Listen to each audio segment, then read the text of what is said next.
I got a lot of Kit Kats. All right, got it. Cool. So just watch our Zoom. If you watch the YouTube, it's weird because it like delays. But Yeah, it's no set worries. up. Are we live now? Hi, everybody. What's up? Yep. All right, got it. Cool. So just watch our Zoom. If you watch the YouTube, it's weird because it It's like echoing. you need to mute Yeah, the no YouTube. Are we live now? Everybody? Somebody's got to mute YouTube. I got it. We're learning here, everybody. Don't worry. Do you All see right. that? We're good. Yeah, that we're in 3.5. That was a solid start. Yeah. So Dylan, introduce yourself to anyone who might actually watch this. Well, I guess my name's Dylan. I'm a diver at Pitt going into my 5th year. Primarily for the Olympic trials, qualified for that. That was a dream of mine growing up. So taking one more year, doing a master's degree, and then Awesome. Yeah. Super cool. Yeah, Dylan has kind of messaged us. We're working on trying to get him on the podcast, but we're trying to do this live stream for the first time here. Here's your boy, Dylan. Yeah. Dude. Well, I was gonna say his synchro partner. Oh, why am I blanking? I was literally watching the 1 meter final at like 3:30 a.m. Jules? Yeah. I fan. Yeah, I was following Alexi like forever, and then right when he started doing synchro, Jules was like, he was decent, but nothing like crazy. And like the past like 2 years, he's just like insane. Yeah. So what was that like for you, Dylan? I mean, we'll talk about it when we interview you, but what was that like for you whenever you actually qualified for Olympic trials? It was unexpected. I mean, well, I'll say that I expected to qualify at some point because I didn't really expect it too much until US Opens. Mm-hmm. I was hanging with like Jack Ryan. I mean, now Jack Ryan's a little bit better with his like 307 and stuff, but I was hanging with him there. Like Jack Matthews, kind of like all those people. And then I got the USA national team score.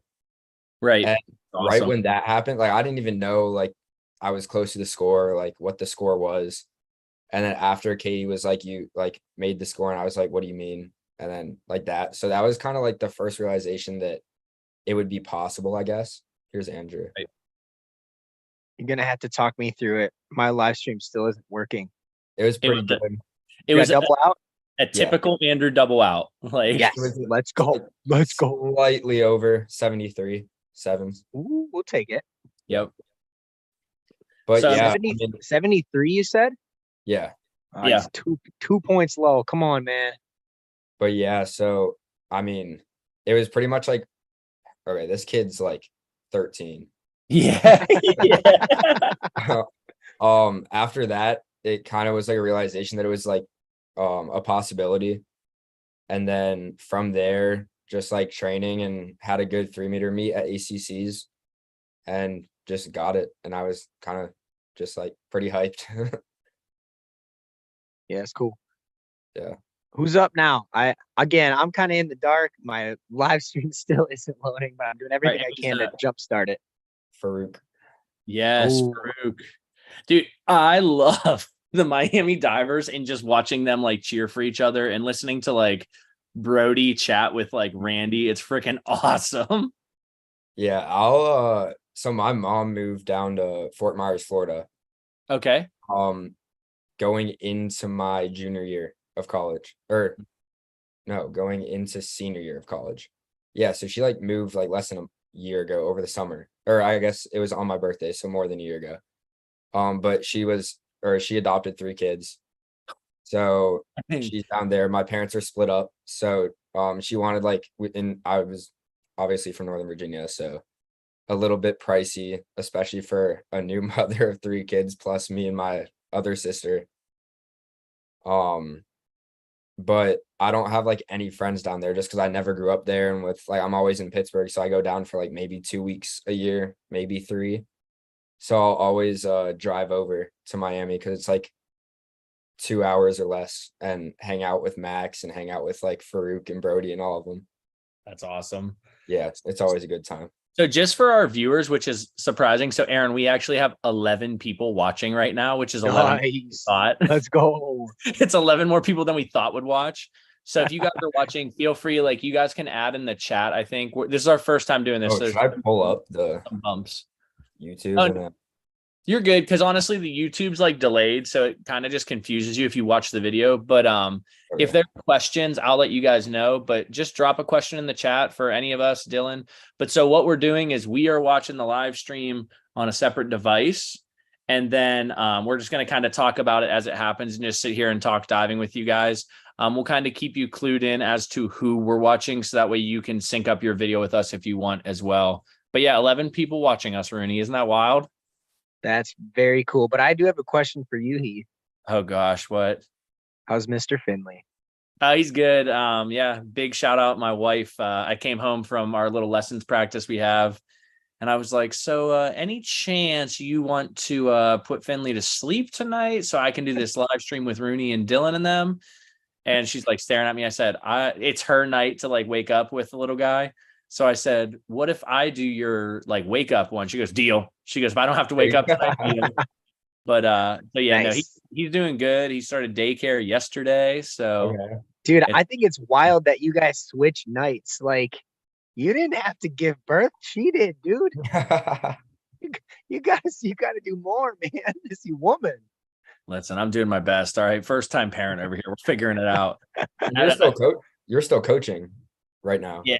Yeah. So, well, we have like a lessons group. We had 2 college divers that decided to stay over the summer, Okay. which was really cool. Like, so for us in D2, like I can't require it, but if they ask me to, I'm allowed to coach them in the summer. That's how D1 is too. We have to sign cool. a form and waiver. Yeah. Yeah. Like my compliance person was like, just have them send you an email saying like they're requesting to train.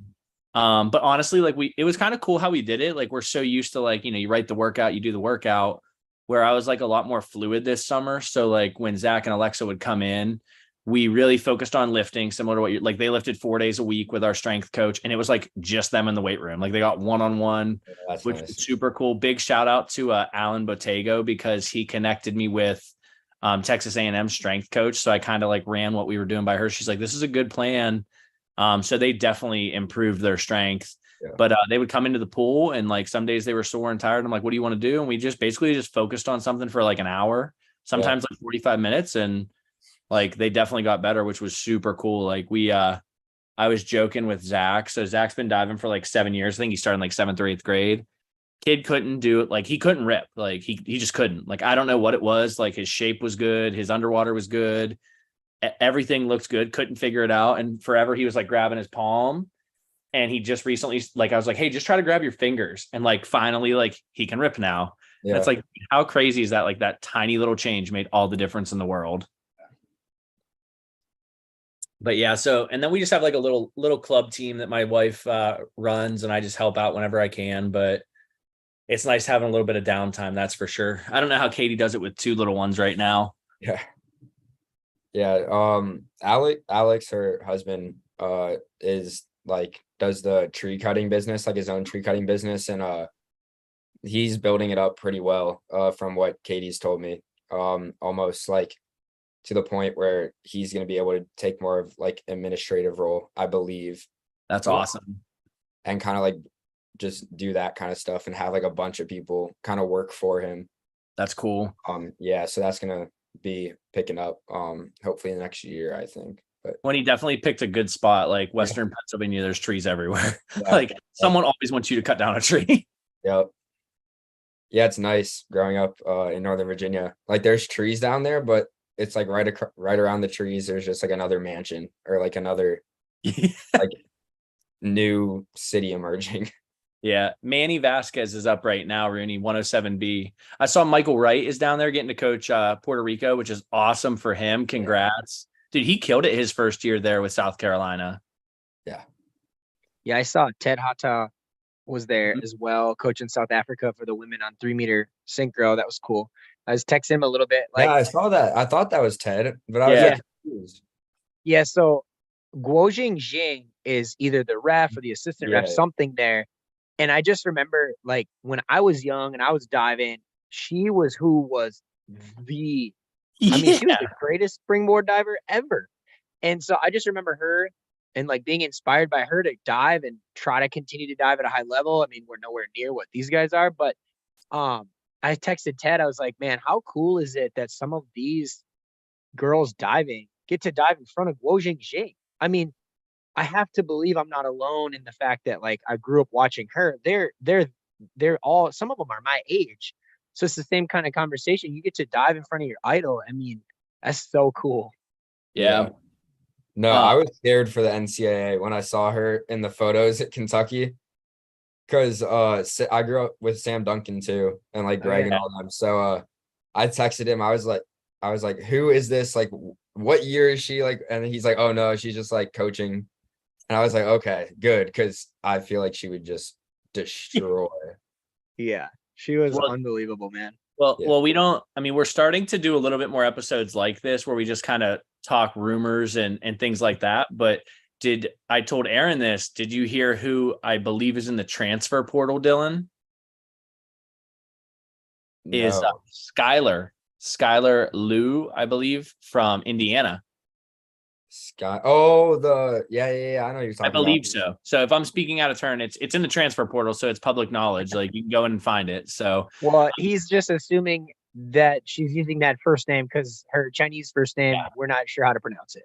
Yeah, and then real quick, just from our chat, there's a user Gam. We found a live stream. So what we did was we purchased the 1 month. It's like $27 and some change, maybe $27.60 through watch.recast.com. And then .tv. Sorry, yeah, .tv. And then you have to get a VPN and I put that I'm in South Africa. So for some reason you can't use it if you are in the US. So just try a different country. And I think total we're probably about in $40. But you can go back and rewatch prelims, semis. The only prelims that they do not have, which is super annoying, is women's synchro 3-meter. They did not upload the synchro 3-meter video, but everything else. Did you guys get to watch the team event? No, I didn't see any of that. Yeah. I watched it. I mean, China won, shocker there, but like that's where that front 4.5 pike was from. Rooney was the team from Mexico, right? Which is nuts. You should see them in like practices. He posts a good amount on Instagram, like on stories, especially leading up to a competition. And some of them are just I'm so grateful that like Santa Clara has like just put video up because I just go on and screen record everything. Oh, we got Mr. Ben Moldoff jumping in here. Oh wow. We'll see. It says he's on his audio. My live stream still isn't working, so I just shut my iPad down. I'm gonna try to reboot. Yeah, that's what I did too. But Ben, can you hear us? Yeah, I can hear you. You hear me? Hey, what's up, man? What are you up to? Oh, now we can't hear you. No, it's fine. I just was trying to enable everything. There we go. Took me a while to get the live stream to get working. So yeah, I'm still struggling, man. It's not working for me at all. It's working better on my Xbox on my TV than it did on a laptop. So I wouldn't even have thought to do that. Not sure how that worked, but here we are. I don't have an Xbox. I'm at my parents' house because it's nice and quiet. Don't have 2 dogs to deal with at my house. I'm sure my dog will interrupt at some point. So yeah. How's Bailey handling that? Handling what? No. Rooney's Bailey. Sorry, not your Bailey. Oh yeah. Not the freak Bailey. Yeah, good call. No, she's good. It was actually her idea. It's like, hey, we got this live stream thing. There's a couple people really excited about it. I'm kind of getting more and more excited about it, but it's going to be like at least 2 hours and we have to remain quiet the whole time. And my dog is nuts. I have a German short hair pointer and he cries a lot. Like he just whines a lot and he's got a bundle of energy and he would not do well with this for 2 hours. So she's like, why don't you just go to your parents' house? Cause they're out of town right now. I was like, yeah, even better. Yeah. That's a great idea. So here we are. Dylan, Ben, did you both saw Andrew's double out? Yeah. I thought Andrew's double out was better than the guy from China just did. Oh yeah. And he got 78 points instead of 73. Wait, what was the score difference?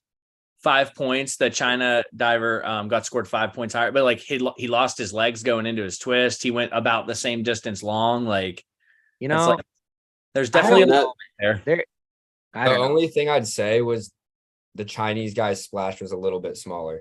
Yeah. So that might be why, but like form wise and then the air, Andrew beat him by a mile. So it seems like they kind of get the benefit of the doubt. like a little bit more than maybe any other country. I mean, I realize they're Also, that's probably Unbelievable. somewhat earned. Yeah. they're unbelievable, and it's probably earned. You're exactly right, but every once in a while, I'm like, I kind of like this one better than the one I just saw. Yeah, and that's as a He's coach not- sitting on deck, it's frustrating when those things happen. Yeah. Is this All right. So any bold predictions from tonight? I'm not giving out my super bold prediction on the live stream though. People won't stop listening to us if I say that. But any bold predictions from you guys, whether it's about the international divers, the event itself, anything like that? Mm, I don't know. That's a tough one, man. I Like think just Who do you think the will sheer squat number of in people. prelims there? Tyler or Andrew? what did you Who, say? what? Who do you think will score more in who will place higher, Andrew or Tyler in prelims? In prelims? Yeah. I think Andrew. I mean, my heart wants to say Andrew, but I've seen Andrew need like 1.5 lists to kind of turn it on. So I think Tyler might get him in prelims, but I think Andrew's gonna beat him the rest of the way. So you say Tyler's better then? Yeah, No, I that's could not what I agree said. with that. Go look at my rankings, bro. I have Andrew number 1. Dude, that was such a honestly, that was such a fun episode, and we got way more people like messaging us being like, "That was awesome." It was All right. fun. Here's my Told dude. you it was watching gonna be good. dive. Is this your guy here, Keith? Yeah, Felipe Uribe. All right. Pretty Well, good. I'm gonna Aaron switch. didn't get to watch anything. I'm still struggling over here. I'm really glad that everybody else is here because otherwise it'd just be me like still struggling. Well, and Aaron can't like freak out because we're live now and there's actually people watching. Yeah, that's true. I get frustrated with Makes it even technology when funnier. it doesn't work. Dude, Trust me, man. just wait. Hey, you know what that reminds me of? Sideline Scout. You should check out Poolside There you go. Live. It always works, man. It's great. It has been interesting to see like how many people are starting with like double out and like, everyone else is 405. Like, Yeah. not sure I'd want to start a meet with a double out. Has there been a lot of 405s on the men's meet here? Not a ton. I mean, that was I think at least the third one that I've seen. Yeah, they started with 2 407s. I mean, they were both the French dudes, but And they were good. Both of them were good. Yeah. I'm trying to figure out like who all is viewing our stream. We still have 11 people, which again, we're super pumped that you guys actually want to listen to us talk about diving because that's 11 more people than we thought there would be. So we weren't very hopeful that people would actually pay attention to this. okay, Brian Hattie 405. Oh Pretty yeah, fun. this would be good. Dude, can we talk about how Bryden hit the diving board, what with like his hand at NCAAs and came back and had just an awesome meet the whole way through in practice? You remember that, Dylan? What board was it? He was practicing 3 meter, right? And honestly, a lot of people might not have been there. It was like while swimming was going on, right, Rooney? Yeah, I don't Yeah. think I was there because I didn't dive 3 meter. Oh, right. Yeah, I took a like rest day or something. Right. I was like, Katie was like, if you're taking a rest day, stay out. Right. Dude, So, my That makes- stream is working. Oh, go. I'm so excited. who's on for Did you? Did we just see a double out? Yeah. Nice. All right, we're in business. Let's go. Has anybody else noticed that a ton of people are back on the diving board after every hurdle? I saw God, who was it? Brittany O'Brien posted Mhm. something about like they're all trying to adjust to the short stands. Oh, yeah. Oh, Which I didn't like think. I mean, obviously I've never touched one, but what's those are the what's the difference? much- They have to be the same she's dimensions. saying like the boards are all super loose and like very springy. Like the Huh. new fulcrums. Yeah. Yeah, we got them at Pitt. Yeah. Because he has her connections, and she put them on like probably a couple weeks before ACCs, and they threw me off so much. Really? So I like- what did you notice was a difference? So on one of them, the board was just way too bouncy. Like it was like I put the board on 9. I was like touching the water on like one bounce. Usually it takes like 2 to 3, but and then the one that I use, it was like extremely. It wasn't like so much stiff. It's usually stiffer, but I just could not catch the board whatsoever. Oh wow. Like I tried changing up my hurdle a little bit. Like I just could not do it. You mean like you guys changed your hurdle up for that synchro event with Sam? Yeah. Oh, that was It was those are just things like I would never think like, Yeah. oh yeah, they're just changing the essentially the fulcrum box, like the stand. Right. And like it's gonna throw people off, and like now they're just, hey, you're all at the biggest meet of your life. You're trying to get Olympic spots. Good luck if you've never dove on one of these. Right. Yeah, that's really interesting. No, yeah, they're definitely different. I couldn't pinpoint what it was, but they are definitely different. Huh. I feel like that kind of puts you at an advantage. I know IU has them as well. Like if you have them, advantage you guys, you've been using them longer, but you're right. I mean, for everybody who needs to adjust on the fly here at World Championships, I mean, I guarantee you there's people that are there right now that this is their first time seeing them. I think a lot of it is also breaking it in, because like I got in the pool, like I'm not diving at all this summer, but I got in probably like a week or on the week of 4th of July because I was off of work.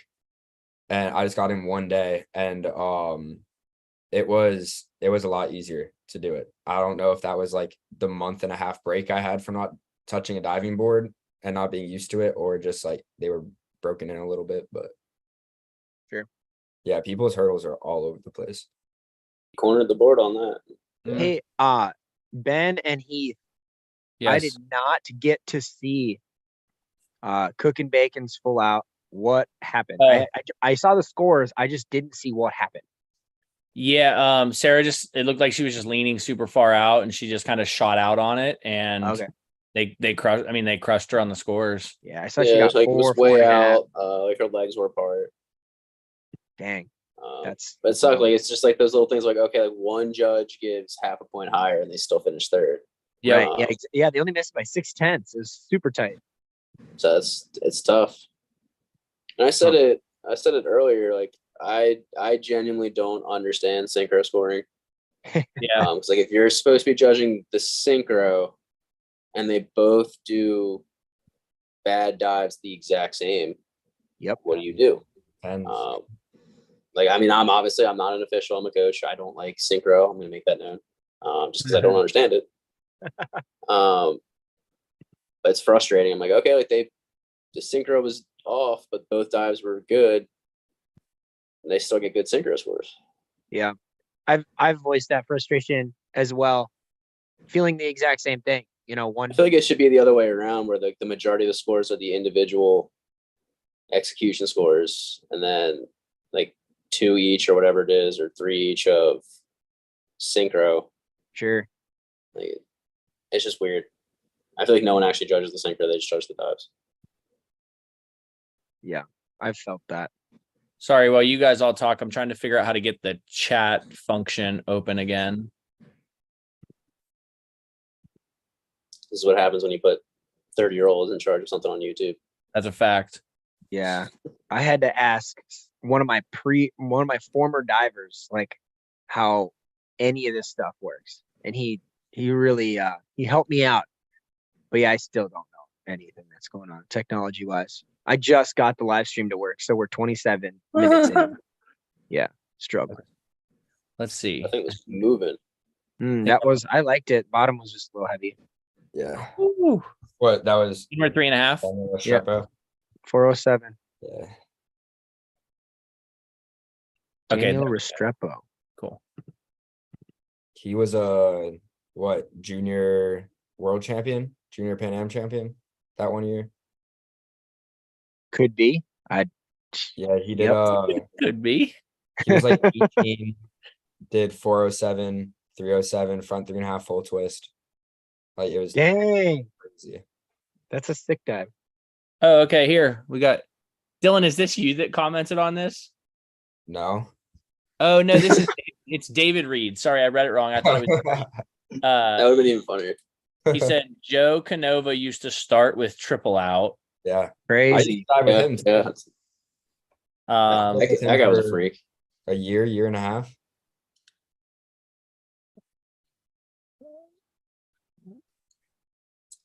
Ooh, right. haram. Aaron, Tyler Horde asked how many go through to semis? 18. And then 18 Brady, and then 12 for finals. I think there's a break after this, but it's For a like a couple small hours. break. Yeah, it couldn't be long. I Yeah, looked they at just- the like schedule. really small based I mean, on it's the supposed to be like a schedule. 5-hour event. Yeah, It's like based on dome. the schedule, the top 2:30. 18 from this pretty much go right away into the semis. Which is nuts. They did the same thing with women's 10 meter last night. I'm like, wait a sec. Like, I Yeah. fell asleep halfway through women's 10 meter prelims, woke up, turned off the screen share or the screen recording, and then started the next one right before I fell back asleep after feeding the baby to record semis. Like, I'm like, what are you doing? That's Like, such a that's- tough turnaround, especially with Yeah. like this high of stakes. Like 3-meter, okay, you might be able to put together two lists. Like on 10, yeah. oof, Oh no. Yeah. especially some of the lists that are being thrown, like that mean 109B, Yeah. like that, he's gonna have a hard time getting up there and like, all right, do you have anything left? It's Randall though. Randall. Dude, he's a freak, man.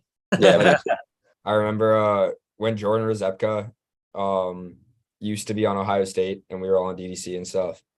And they would come, or Jordan would come like train with us or something. We'd always hear about their stories about like their conversations and stuff. And Randall's just he seems like a guy that can just keep going. I mean, gotta have a lot in the tank to do the dive once. Yeah. No, yeah. I mean, you don't see me up there doing anything. So Dylan's like, I'm I'm gonna gonna stick. point in my life that I'm not even like standing on 3-meter. So yeah. Dude, I understand why you don't like standing on 3-meter. You sent Rooney and I that video of you killing yourself when you were oscillating backwards. oh yeah, that was fun. That was years ago though. Dude, I'm like watching that and I'm like, part of me knows how just awesome of a coach you are and just how much you destroyed yourself as a Well, diver. that's yeah. I mean, I feel like that's part of the reason though. Right. You're like, all right, how do we I not know get-" to listen now. Yeah, you got to teach the divers that. Like, listen, like I'm the prime example of why you listen to coaches. I Of what What was happened? I saying? Oh, listen. I had to learn to listen to Steph. Dude, I don't think you have to learn to listen to Steph just so we're on the same page. Like Steph would say one thing to me, I'd be like, yes, ma'am. Like, what do you need me to do? Run through that cement wall? I'll figure it out. Just don't kill me. Oh, here's Yeah. Anton. I loved when Max told us, he goes, dude, Steph was the cool one. Like Steph was the nice know, one. yeah. What? I was on the team for like a month and a half while John was still there, maybe Right. less. But I was also with- Anton's so good. so Oh, here you go. So Evan Moretti is actually in the chat and he said, synchronized judges are instructed to score on the overall impression of both divers. And then it said it's a quote from the Indonesian judge Pranarta. But then they're not judging synchro. Right, just overall I impression. understand that that's the rule, and I figured that was the rule, something like that. But Interesting. it's very misleading. And then Chalmers McGilvray, he's the Cleveland That State was coach. rough. He said, greetings from Cleveland, just here, want to listen to some nerds talk about diving. Welcome. Oh, you came to the right place, my friend. That's what we're doing. If this is something people actually enjoy, we can try to bring this to you guys a little bit more. One of the things I keep mentioning to Aaron is I think it would be awesome to get like Brandon, Max, and Carson, because we couldn't get Josh at, but like have like the top 4 or 5 and rewatch spring nationals 10-meter finals and be like, walk us through what you were doing while this stuff was going on. Tell us Yeah, what that's a cool happened. idea. I was like, I think it'd be sick. fun. Like a rewatch. Yeah, that'd be super cool. So Oh, here's Jonathan Sukow. dude, Johnny's so cool. I love Is the he? man. I I've- love the man. He's I've always heard awesome stuff. Like all the Yale divers, like Maya Ennis, she dives up there. She was like, Johnny's so nice. no, yeah. He was having a rough time at NCAAs during the 3-meter event, and I was just over there talking to him, and he's like pretty open too. Like we've talked here and there, just like at zones and stuff. And no, yeah, he's awesome. There's Tyler. Here's Tyler. In all I heard fairness, anyone was going to have a rough time going after Andrew with the list he had on 3-meter. I heard Oh, it's Tyler that was- Downs' birthday today, so happy birthday. Really? He's not going to be listening to this, but I can wish him happy birthday. What did he start out with? Do we know? Double out. Okay. I think I'm a little bit behind Rooney and Ben. I think we're a little bit behind Dylan. I'm not sure. Okay. I have Hey, Tyler, like, Pay damn attention to his twist here. To me, at Springs, it looked like he was a little pike. Never really got flat. Let's see if he fixed it. good hurdle. It was a little bit better. That was good. That was solid. See, that should be higher than the Chinese dude for sure. Yes, agreed. So we're talking at least 80, right? Was Yeah. the same as Yeah. that same as Andrew? About the same? Wow. It was like a point higher than Andrews. Oh, interesting. Well, decent starts though for the Americans. That was an start. Dylan, how has your summer been just weight training? Like what's that been like where you're not focused on like diving and you're just focused on like the strength training aspect? Yeah. I mean, it's been good. I definitely needed a break from the pool, just like mentally and physically. Yeah. Just like kind of remember why I'm doing the 5th year, pretty much. Like, I don't know. I feel like as much as you guys would probably be a little bit mad about it, I feel like I'm really old. My body, like every year, just slowly feel like I can't do any trampoline training anymore. Oh, of it shit. gets way worse, buddy. It does. Yeah. It gets worse. Oh, I'm sure. But yeah, like I'm not allowed to like touch the trampolines. I fractured my shin 4 times. Just stuff like that, just building up. So just taking a break. But I mean, like for our goals with like triple out coming, 109, those will definitely need some more strength. So, Dude, talk to me about inward double pike on one. Yes. Like I've that never is done it. outrageous. I've never done it. I've only done it on 3 meter. Katie said she had you guys do that. I'm like, what? I blew my No. mind. No, Just- I'm severely scared of inwards. So you guys will get a kick out of this. So that every time we do an interview, the next day I always go and I'm like, all right, here's the drill we're doing. So like Sarah Bacon goes, my least favorite. Sarah Bacon goes, my least favorite drill is 303A. So I went in and I go, hey, Zach, we're doing 303A today. And I have 2 videos of him doing 303A on 3 meter. And they're exactly what you expect. Yeah. He did it. Like he committed to trying it. But I go in the next day and Zach's done inward 2.5 tuck. He does it pretty good. And we knew we needed to up it to pike. So I go, hey, Zach, we're going to do something to get ready for inward 2.5 pike today. He goes, okay, what? I go inward double pike on 1 meter. He goes, F that. I'm going to go right up and do inward 2.5 pike right now. He went up and did it. And it was fine. It was straight in. But he's like, I'm not never doing inward double Dude, pike. I would definitely just rather eat it trying Yeah. 405B than even Same. attempt a 404B. She's a I have mad- never intentionally done a feet first entry on 3 meter. Here's David Oh. Ekdahl. See, that's the thing. Like, I will happily go up and do 404B on 3 meter. You can push it back. I've like- done you can feet push it first back. entries on 3 meter that were not on purpose. Yeah. No, we used to do a lot of that at DDC, like triple bouncing doubles, Oh, wow. like standing doubles, just like for air awareness and stuff. Man, So like when I was learning reverse 2.5 pike Mm. and back 2.5 pike and trying to get the starts down on 3 meter, because I always change them. Before I did it on 3 meter, I would always do a double just to like get the forces you rotation. to jump. Yeah. So Brady, Okay. Brady in the chat goes. Brady in the chat goes. 303A sounds like a total nightmare. Yeah. Brady, you would be right. yeah, Hey, I've- how many divers are in this? Did I hear 70? I think It's 68. in the ballpark of 70, might even be more. I stopped counting at like 65 or something earlier. All right, here we go. Do we know why they're not doing 2 flighted? I thought they did like They did on 1 meter. They I did on wonder if 1 it's meter. because this is an Olympic event. That'd be my guess. oh, it might be. You have them all compete together, so that way you're never like separated. That'd be maybe my Yeah. guess.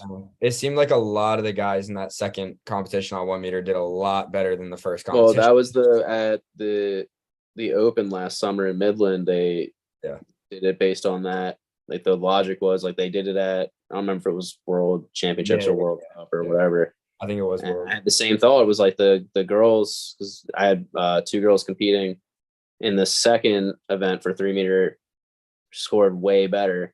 Mhm. And like some of them beat girls that they shouldn't have had they all dove at the same time. Right. Yeah. And as like a coach that has to judge, like it definitely, you get looser with scores as things go on, and everyone starts off a little tight. Here, everybody say hi. This is Sarah. That's my wife in the chat. Hi, Sarah. Hi, Hey, Sarah. thanks for letting us have Heath.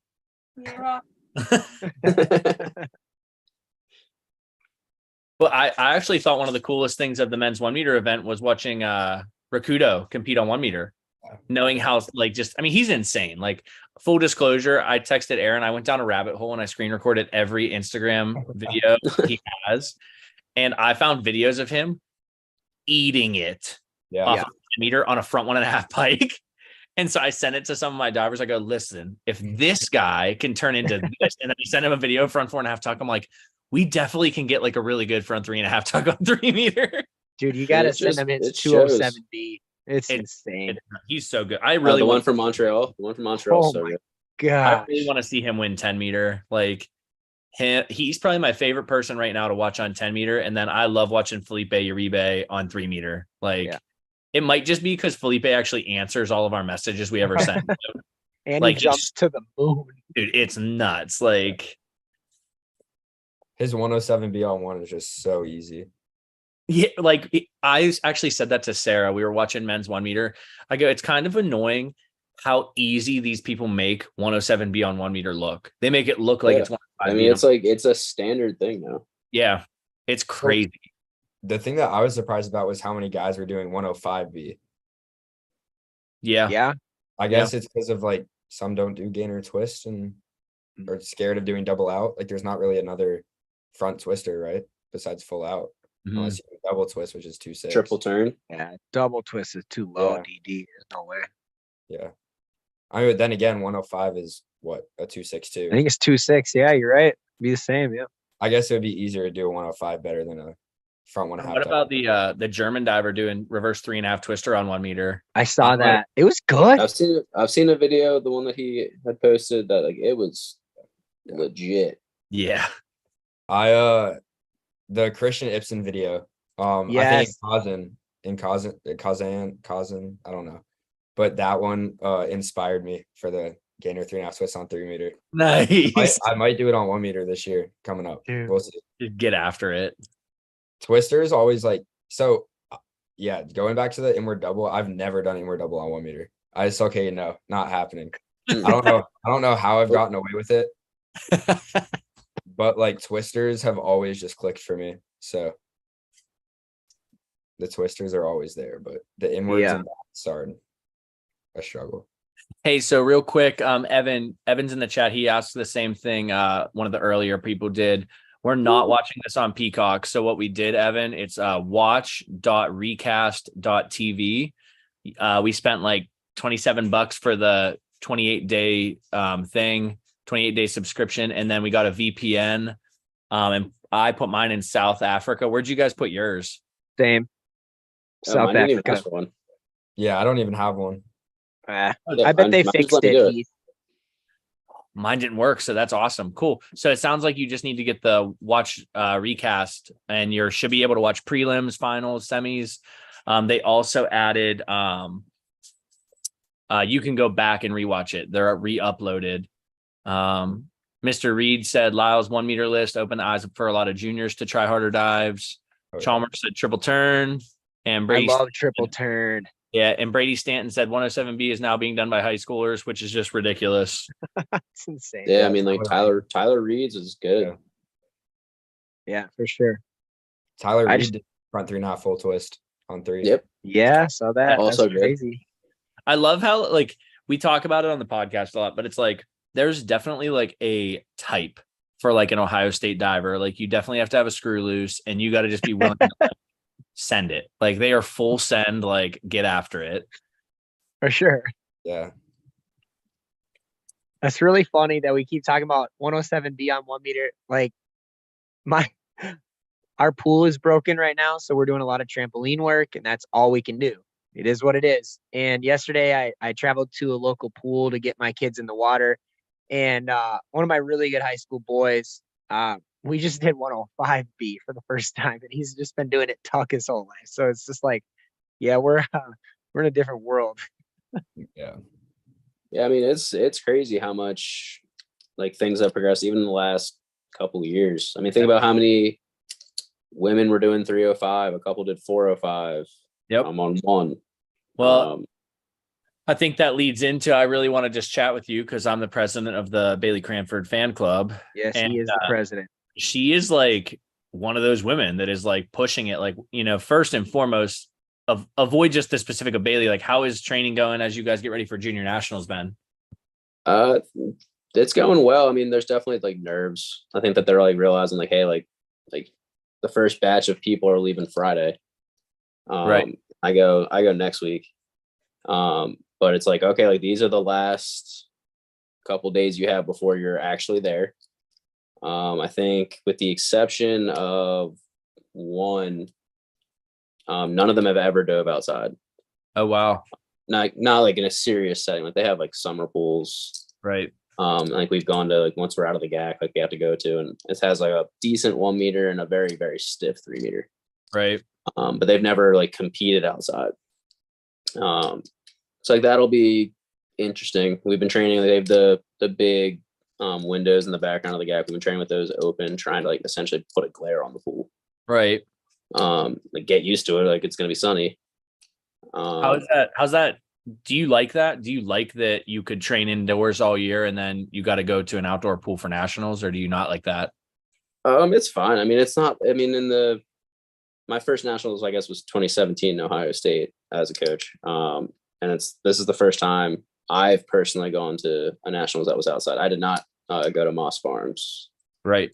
The 1 year.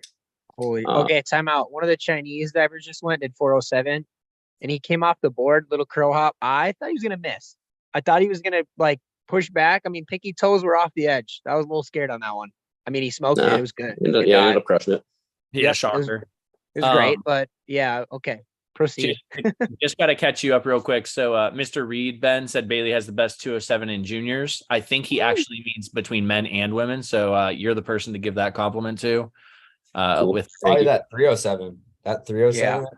Yeah. But, and then so Brady said absolutely she ripped it every time that she did it at zones. And then Tyler Horde asked, any other women in the US even doing 307 on 10 meter? No. I don't even know if there's many women in the world doing 307 on 10 meter. There's been a handful. So I actually ended up talking with Laura Wilkinson about it because I asked for like older videos of her doing them to like start breaking down. And since Laura has done it, the only other American woman that I know of was Amy Kozad. Mm-hmm. So she did it. I forget the year that Laura told me that she was competing it. But other than that, like there was a handful of Chinese women, I think 3 or 4. And then I believe the other one that I was sent a video of was a Brazilian woman. Did you expect it to be that easy for her? Oh no. I mean, I've had the conversation with you. Like I was essentially like putting off letting her do it because I didn't want to have to call it. So we did the lead ups, and I think that like in a silver lining kind of way, her getting hurt at regionals ended up being a good thing. Because that when she came back from the whole ankle thing, all she could do at first was kind of tower where there was no dynamic pushing off of that ankle. Right. I still remember you texting me that. Well, so it was such a Ben text message. He just randomly texted me and goes, well, pretty sure Bailey just broke her ankle on 1 meter. So that's how my day's going. I was so angry. So like you would not know from your text message. Brian Hawkins and Noah Zawadzki were behind me judging 1 meter like right after it happened. And they spent the entire like 16, 18-year-olds 1 meter event like just trying to get me to smile. Did not work. The entire 1 meter event. I was just angry. But yeah, I mean it worked out. Like luckily she was okay. Yeah. So we're on Diver 63. That's what my stream is right now. Yeah, we're chugging along. Casual 1 hour round. Yeah. 45-minute round. Dude, honestly, seriously, we're 47 minutes in. Who said it to us? Someone messaged us, Rooney, and said, I wonder if this event really does favor like Tyler and Andrew because they're used to zones and nationals where there's 50 people. That's the thing. So I was actually just about to ask Dylan that. So how do you handle having to sit there for something like that long? I mean, I feel like you kind of get it a little bit in juniors. Just like at regionals and zones, like some regions can be pretty bad, but I mean, every 16, 18 girls event ever. Yeah. But I think there's not really any other competition in like during the season besides like a mid-season invite that you really get that long wait time. I mean, zones is usually around like 45, 50 for us, but I think it puts more pressure on the divers for sure. I definitely catch myself getting cold. I try to like jump around and stretch. I kind of have like a little jumping stretching routine when I go back behind the diving board. But other than that, I like in competition put pressure on myself on purpose. Like I just dive better under pressure. I feel like I always have kind of had that mentality. So Well, I feel like when you're at a DDC practice, you just kind of are competing every day anyway. Like you're well, diving. yeah, I mean, you have like all right, this is funny. So my first 307 on 3 meter was in 2018. Like I was 5'3", probably 90 pounds, and Max Flory was building it up for 10 meter. Mhm. And I was like, he was doing it. And I was like, oh, like maybe I should do it. Like I've kind of always been known as like a jumper on hurdles. Like always been able to jump pretty high, but then like backs and inwards, I just don't get anything out of the board. So I was like, oh, I could probably make it. Like I was doing bouncing gainer Nice triples dive from Yona. at platform practice, just trying not to do platform. Yeah, it was. And I was doing that, and Max did it, and of course he smoked the first three. Like you'll have to text him and have him send you the videos. I might even have it somewhere. But it was just I think I really think Max has his phone off at this meet because every time I'm sending it, like I don't think they're actually going through. You mean Max Weinrich or Max Flory? no Flory. Okay. Yeah, so Max Flory, he's pretty much like cut off his social media a good amount. He's off his phone a lot. That's awesome. Yeah. I can't relate. Always on TikTok and stuff. Dude, TikTok is poison. I did not realize. I just downloaded TikTok like this year in like October. Oh, And I think the first night I downloaded it, I stayed up for like 5 hours. I'm like, oh, I see why this is a problem. Dude, I feel like you're too old for TikTok, no? no. The stuff I've come across are just like horrible videos. They're just like people like just pissing people off on purpose. Are those the videos you end up sending me? Yeah, normally. Oh, nice. Okay. Yeah, I'm not going to get TikTok. That would be a problem. The latest update in the chat here for you guys, it's probably more directed at Ben. Bailey's a complete beast. Love watching her dive. I'm ready to see her get that 307 on 3 meter down. That's from Tyler Horde. She's done 2 ever, or 3 maybe. It was like a New Year's Eve thing. They were just for fun. Just for fun. Who are the girls that have done it? Because she's done it. Aranza. Oh, hang on, guys. We got a scoring update. Maddie Keenes, I think, competed it. Yeah. Hers was like good, insane. and it was good. She did one synchro with Bedgood or whatever, I think. I mean she did it years ago. Yeah, it was. I mean she was I remember like watching videos of her, Lauren Reedy, like when they were the ones that were pushing stuff. That's a name I have. Sophie Verzel doing double out when she was like 17. Yeah. I remember watching that and like my jaw just dropping. It's fun seeing like where women are pushing the sport and like seeing. I mean, Bailey's it's about time. I mean, like not to like, sound like I'm ragging on like the women's side of the sport, but like judging those events for the longest time was very, very boring because you're watching the same list in like various orders. Yep. You're judging the same dives over and over again. Like with the men, there's some variation to it. Like some do gainer twisters, some front twists, some back twists. With women, it was all essentially front twisters and back twisters, and then O3s and pike. Yeah. So here's a good question for you guys. Did you all get to watch the women's 1 meter event, like finals? I just saw bits and pieces. I didn't think I got the whole thing. So if you go and rewatch it, Haley Hernandez does back 1.5 pike, and how the announcer described her dive was like so spot on for how Aaron and I have talked about her. She goes, wow, that was a good dive. I expected her to jump a lot higher, but she got in the water really good. Like it's like the announcer was just like, she just didn't jump the same as all these other women are jumping. That's really She's funny. also like 4'0" nothing. Yeah, like she just can't. She doesn't have it in her to move the board like they can. Like, sorry, Aranza can move. The board. Like you stand her next to Aranza, like they look two different people. Like they're or gigantic like compared to her. I would love to see like Aranza or even the 1 meter Chinese diver who is really tall next to their top 10 meter diver. Dude, she is like Yeah, 4 she's foot Tiny, tiny. tiny. so tiny. I'm like, yeah, Like, that makes sense. to be fair to Haley, like there's few people in the world that move the board the way that she does, like men or women. Yeah. Like, her mechanically, it's incredible. So you guys get to practice. Do you ever overlap with UNC and get to just watch Gamboa coach them at all? The kids, no. I am chronically early to everything. It's actually a running joke with my team. Hey, hold on. I think Andrew it's- Capobianco is about to do a dive, and All right, here we go. I need pure silence for This is a Edward, right? moment. A moment for our top American diver. Right, number 1. Well, number 3, I think, actually. Yeah. Yeah, on your list. He doesn't do 10 meter anymore. Oh my word. He was a good tower diver. He was. Yeah. Thank you, Ben. I All never right. said he wasn't. a 407. diver. Find Solid. it. Okay. Okay. It's all right. It's all Okay. right. Say Oh, it was you're vertical. a little it's ahead of fine. me. He had a little splash. It was okay though. It's vertical. That's what 53 minutes of sitting around does. Not Right. quite I mean, a crisp entry. The thing about prelims to semis is you just got to make it through.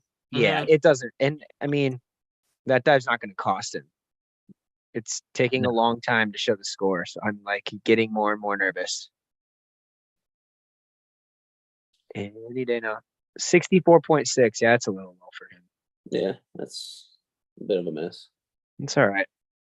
He You knows got what this, big dog. I mean, that's probably like the lower end of like, okay. Like, Yeah. I mean, you got to be top So- 18. You got to be Yeah, 18. Yeah. 60 people. That's Do you insane. guys know how countries get a spot for worlds? Because like there's like Fiji or something, and No, I think that if you have a federation, like you can. Okay. I know that there were people at Junior Worlds that, for lack of a better way of describing it, like should not have been there. yeah. Like just from a competition standpoint, but they're happy to be there. They're Oh no, yeah, yeah, yeah. so I mean, I believe that that's how it is. Here's I a went good question for you guys. Oh, go ahead. The question is from Brady Stanton. How much harder would you think 207 is than 307 on 3 meter? A fair bit. I mean, think about Yeah. the difference between 205 and 305 on one. Yeah. Yeah. Like in Yeah. my opinion, if there's going to be one of those 05s on 1 meter, that's a 3-1. It should be 205, not 405. I think backs just in general have like too low of DD. You can't move the board as much as you can like a reverse. It's I mean, also you like have a whole hurdle. you have to get it. You have to get it moving without pulling your shoulders if you have any chance of lining it up. Yeah. So Yeah, I mean, I mean, I've done 305B on 1 meter and gone over on it, but I still can't make it back 2.5. Yeah. So it's like, I don't know. The whole addition of the hurdle is just like, if you know how to do a good hurdle, you're making it so much easier. Yeah, for sure. I'd love to see all like the entire category of backs just increase in DD. Just a little bit. But that's just me. So you said you leave about a week from now, Ben? yeah, I fly out on the 27th, I believe. You have about 10 days. Nice. Now, how many kids did you have from your club make junior nationals?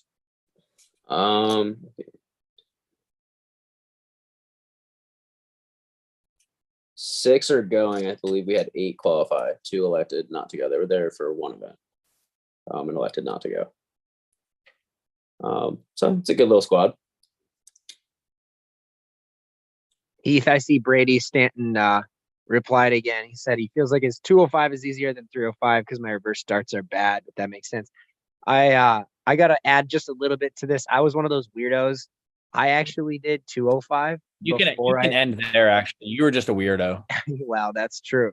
I did 205 before I did 305 and before I did 405 on 1 meter. And all 3 of them were horrible. I'm not going to pretend like they were good.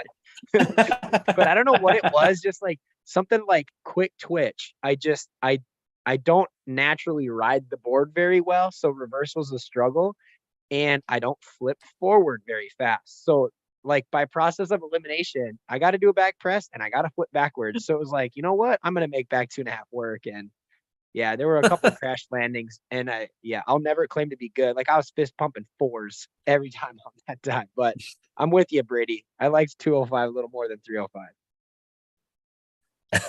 I was pumping 4s. Dude, fist pumping 4s. That was my thing back in college, man. I just 207 was 205. I gotta share this on our Instagram. But I was going through all my old videos, Rooney, and just finding old smacks. I still have the video you doing full out. Yeah, it's Did you find the ceiling? I found the ceiling. You know what? Found the I was water. it was so bad. So I have these really long legs. Okay, I'm 6'1", and pike dives are not easy. And I was warming up for nationals. We were a week out, and I was like, you know what? I'm tired of doing. I did 1.5 triple twist. I did 1.5 double twist. I was tired of doing those dives. I wanted to push myself. So I bumped up to front 3.5. I bumped up to full out, and I was like, I'm gonna commit. And Did his so feet it was. I thought so too, Ben. It was a week before nationals, and I'm throwing full out, and I just told myself like I'm gonna be really confident after this twist is done, and I'm gonna stretch for the water. Like, and I'm gonna really commit. I'm not gonna roll it in because that's what I'd been doing. And sure enough, I come around after the full, and I just like I go as straight up and down as I possibly can, and I was horizontal. I mean, like both nose bleed, fully concussed, got right back up, did it again. I probably shouldn't have, but yeah, that's how it went. different day and age. It was not smart of me to get back on the board, but we're still alive. Explains a lot. It does explain a lot, doesn't it? A lot of our like meets that we ever had, like, and Dylan, you probably have people like this that you dive with. Like, we would show up and we would just look so forward to like seeing the St. Cloud crew. And it was so much fun because like Tyler would crush himself on like 307 and prequel, like just destroy himself. Like he spun so freaking fast. And I just remember, and I vividly remember Tyler in prelims came up to me, like we were right near each other in the order, and he goes, "Hey, I changed my dive to 305B. How do you do yours?" And I said, "Listen, I'm going to tell you my secret." I go, "I just hold on and hope I land on my head." Like I did an okay 305B. Not like you guys, but I'm like, every time I did a reverse, I'm like, I just hope I land on my hands. If I land on my hands, it's going to be okay. Heath, I gotta expose you too, bro. Dude, you're 305. I gotta find the picture. It is crimped. Yeah, crimped. Dude, it's almost tuck, bro beans. Let's be clear. It is tuck. Like you did spin so fast, so nobody could tell. Fast enough, they couldn't tell. So. It was egregious to say the least. 100%. You will have no debate from me. Listen, we dove D2 for a reason, all right, bro? That's true. We're no Dylan Reed over here, okay? Dude, it's super funny about that too. So Tyler McGalis, he was one of my teammates, my freshman year roommate. We didn't realize like D2, like especially St. Cloud, Clarion, like we're still committed to our sport. Like our team was really, really good. We were near the top, if not the top for a couple years, interchangeable with Clarion over there. 100%. And so we're doing morning practice, and we're like 2 weeks into morning practice, and we're just, why are we waking up at 5 a.m.? This is not fun. What are we doing? One morning, I'm not kidding you, he looks at me and he goes, "Man, we should have went D3." I'm like, dude, I'm sure they work hard too, but I feel you on that one. I feel you on that. That's so funny. Dude, we should have went D3. It was good. Dude, it definitely looks like these guys are struggling with the weight on the board. Yeah, just in general, like they all look like they are sluggish. Yeah. I mean, you just have to do one dive, wait an hour. Like, here's doing that at a practice, like trying to get ready for meet. Like, do a dive, go hang out, go sit on that bench for an hour. Yeah. And we'll do the next dive on your list. The hardest part is not not over exaggerating staying warm. Yeah. Because in those longer meets, I'll like stretch and stuff and like get on the board, and I just like technically should be so loose, but I feel a lot worse usually. Yeah, so I mean, if you overdo it, like you have no energy left. I don't Especially even like, all right, you have no energy left, and you made it through to semifinals. Good luck. You got another list. Right. I'm literally getting people texting me pictures of the live stream on YouTube. Nice. You're probably like, dude, the live stream sucks. What are you guys doing? And it's like, listen, we're not running a high budget system here. We We're got a on zero Zoom. budget operation, but we got some time on our hands tonight. Yeah.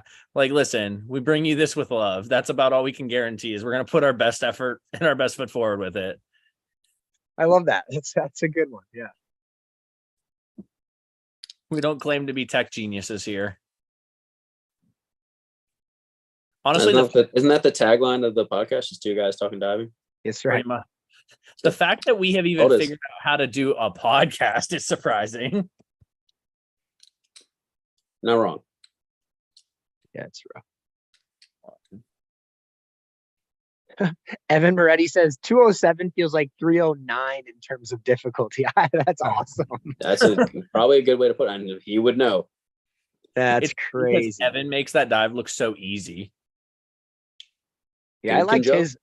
I liked his at Springs probably the most of anybody that we saw. I mean, I guess we only saw two, but No, I've seen him put it down. I still have Evan, since you're listening, I actually still have video of you doing 2 or 3 bounce 303A on 1 meter from that time I was down at Duke for dive camp. I'll have to send it over your way or share it with everyone. Did Evan dive with Katie at Duke? That'd be I'm a good. I bet you there was some overlap. There had to have been an overlap because Yeah. Katie moved 20. right when I moved down here. So 2017, 2018. Because she took a year off and then so I came in 2019. Yeah, so 2017 took a year off of recruiting. So he's 26. Yeah, there had to have been Yeah. at least a little bit of an overlap. this is interesting. One of the Chinese men's doing 205B. I wonder if if he has 207. Can you change your dive in this? You can change it in between, right? Like I think when it's like you know how for springs it's like you have 24 hours to change, or you have to change 24 hours. I think. Interesting. So I just kind of assume that everybody on that top level is going to do 207 at this meet. I just assume that. Wait, can you guys appreciate Brady Stanton's comment after Evans? He said, haha, so I guess chucking that soon while I don't have bubbles isn't a great idea. That's character. awesome. Dude, I do have to give Brady a shout out. So Brady is the young man who he won Pennsylvania States and he kind of lit up the PIAA. So No, that was a great PIAA. interview. Good for you, man. That was a great Oh, interview. that's him? yeah, Brady Oh, that was Stanton. great. Dude, Brady, very, I very gotta tell well you, put. man, I am a fan of you. Like, I cannot tell you how many people I showed that video to. Like, this kid gets it. And it's clear, like, you must have talked about that with your coach, which is great. I mean, I hope those conversations happen, but like, thank you. I mean, honestly, No, it was very well put. Yeah. for sure. And I mean, absolutely nailed it too. Like, saying that you took advantage of the new system. Perfect. Like, that's what you're supposed to do. You take advantage of the rules that are in place. Mhm. And also pointing out like they're kind of crap. That's awesome. Well, I think he like gave himself so much credibility too when he was like, who knows if this was 11 dives, maybe I wouldn't even have won. So Yeah. So Dylan, you probably knew all about that with being down at Pitt, right? So PIA this year changed from an 11 dive. Oh, lift I did hear about this. 6. And Yeah. so everyone was up in arms. Everyone's like, this rule effing sucks. Dude, but it wasn't like a normal 6 with one ball. No, It was 2 two balls. It was two I balls did for hear about it. Yeah. And so Brady won. And they're like, hey, how do you feel about winning states? He's like, well, that's cool. He's like, but honestly, I'm just hoping the PIA changes the rule back. Like, this rule sucks. Ooh, that was a That was big awesome. miss. It was so good. Who missed? Oof, My who's stream that? went I'm not sure who it was. Way long. I don't even know what country it was. He did a 407 super long. Malaysia, Super. maybe. Oh, I don't even know what country that is. Yeah, I don't either. I'm just a stupid American. I don't know what country that is. Indonesia. INA, maybe Indonesia, yeah. Okay. here's your INA. guy. There's your guy. Here you go. Heath, here's your boy. Oh, you got to walk me through it because I can't see it. He's doing triple out. Lost his legs, a little heavy on the bottom, but made it. It's fun when you see these divers in a meet because, like, everybody tells you social media is just like your highlight reel. Oh yeah, Yeah. And it's 100%. like, but man, are some people's highlight reels just insane? And that's I think that's an important thing. Is like, so yeah, we're posting these videos of athletes doing huge dives and ripping them, but it doesn't show how many lead ups they had to do to get there and how many times they missed the dive. Yep. And it like kind of gets people's heads like, I cannot miss ever. Yep. Like, learn from it. Okay, yeah, like you missed. Why? What did you do wrong? Like, get up there, do it again. Hopefully hit it. But social media is good and bad. I mean, Jack Ryan missed his inward in twice. prelims, still made finals. I mean, his gainer twist and back are just disgusting every single time. But yeah, I mean, even that 1 meter event, like those 12 guys, some of them were missing a dive. Yeah, I mean, you're not out of it because you missed something. Yeah, I'm excited to see what goes on with Jack Ryan over like the remainder of this cycle, and then if he trains for another, like, dude, you got to think he's going to do back 3.5 tuck, and if it's anywhere close to what his back 2.5 tuck is, like, it's nuts. You guys that video of his 205 from Springs, just like slowed it down and just like how deep his squat is, now low his hands come. Like his hands are at the board. Yep. But that was I told Jack, I told Aaron this numerous times. Jack Ryan is who me and my one male diver, Zach, like we watched his 205 from Winters so much in between before winter training, and just like watching how he connects and like it single-handed, like Jack Ryan is the reason why my one boy diver figured out back 2.5 and made it like a decent dive on 1 meter. Like what it takes. It's like, but we just sat there for so long. I'm like, listen, I don't know why his is so good, besides saying he's just more talented than you. And I don't want to say that to you, but like, that's also the reality sometime of sport. Like, Dylan, it wouldn't matter how much I trained, you were always going to kick my butt in diving. You know what I mean? Like, it just doesn't matter. Like there are some people that are just more talented, and that's a hard thing to swallow sometimes. But if you get in the classroom or get it on a computer and just break it down and figure it out, you'll get better. That's for sure. I spend an ungodly amount of time watching videos. Where do you start? Like when you go to watch video, like what are you starting? Like obviously you're focusing on whatever piece you need at that time, but like right, yeah. So I'll use a video of Jack. Actually, I think Dylan, I'm pretty sure you were one of the videos I watched too. Of gainer twisters. Okay. Just like because Bailey's trying to get, well, she does it. The gainer 2.5 twister on 1. And sometimes it's great, sometimes it's a little early off the board and she has trouble getting it around. So just trying to get her to understand the arm timing and how you need to come off the board and where your head needs to be in relation to everything. Just like breaking down those videos. And the one thing I found out pretty quick is pretty much everyone does it differently. Yeah. It's not one of those cookie cutter dives. And you just need to kind of figure out how you can make it work for you, and use your own strengths. Obviously you can't just like shut your head back and not jump or you'll die. Yeah. But like if you can do things that other people would necessarily call incorrect or wrong, but the dive goes up in the air, nice tight twist and comes down in the water, like who can really say that that's wrong? Yeah. I mean, you don't know how many times this past year Katie has told me I need to get my arms up like through first before twisting, because I say that to Bailey pretty much every single time she does it. Yeah, I always. And she just looks at me. She's like, "I thought I did." I'm like, "I'm sorry." Yeah. Sorry. That's like Zach. Like Zach likes to just kind of get a little archy, and it's not dangerous, but it's like, dude, like just stay over your toes a little bit longer, and then. But it's fun. Like gainer twisters are fun. Like I didn't do gainer twisters. I could, but I just didn't do them. But like they're fun because when you see them go right, like instantly, like, oh, that was it. Oh, setup, like they're so fun to watch. Yeah, and I do miss like gainer 2.5, 1.5, and gainer 2.5, 2.5. Yeah, I wish those happen more than they do. Patrick Housing. Yeah, those dives are so cool. Can we talk about Rooney's blunder he had on social media? What are you talking about? So we did that 107B bracket challenge, and it came down to James Heatley and Patrick Housing. Oh gosh.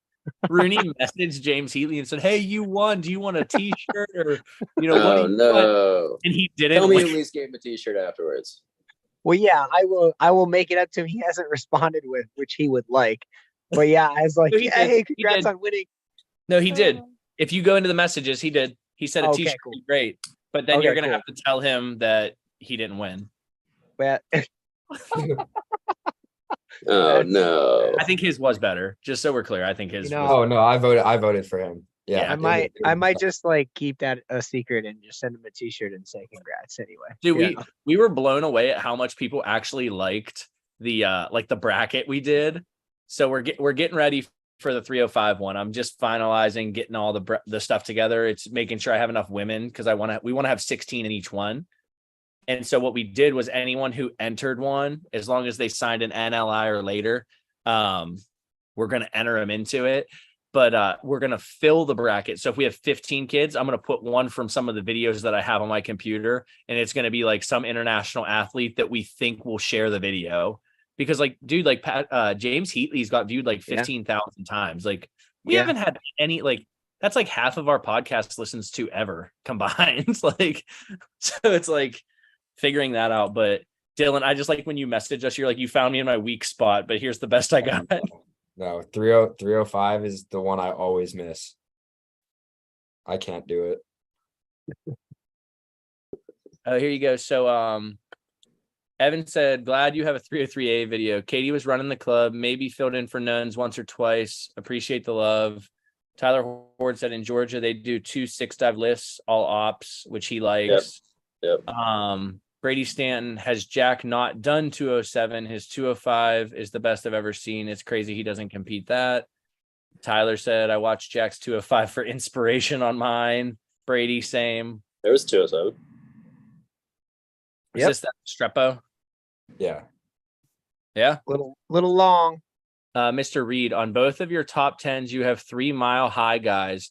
That junior team was scary good. They can all crush backs and gainers. That's fair. Yeah, Brady Stanton, gainer twisters are very fun to watch, but I will never do one of those. Can't tell where I'm at. It's a learned feeling. I think that point about Mile High Dive Club, like backs and gainers, I mean, it's not nothing. Like it's pretty clear as a club, as a team, they're really good at those. Yeah, Jack and Jen are no joke. Yeah. Mr. Reed said, make the brackets competition dives. Brady Stanton, the bracket was very fun. Wish I could have entered 305 of mine, but I only got that dive 3 weeks ago.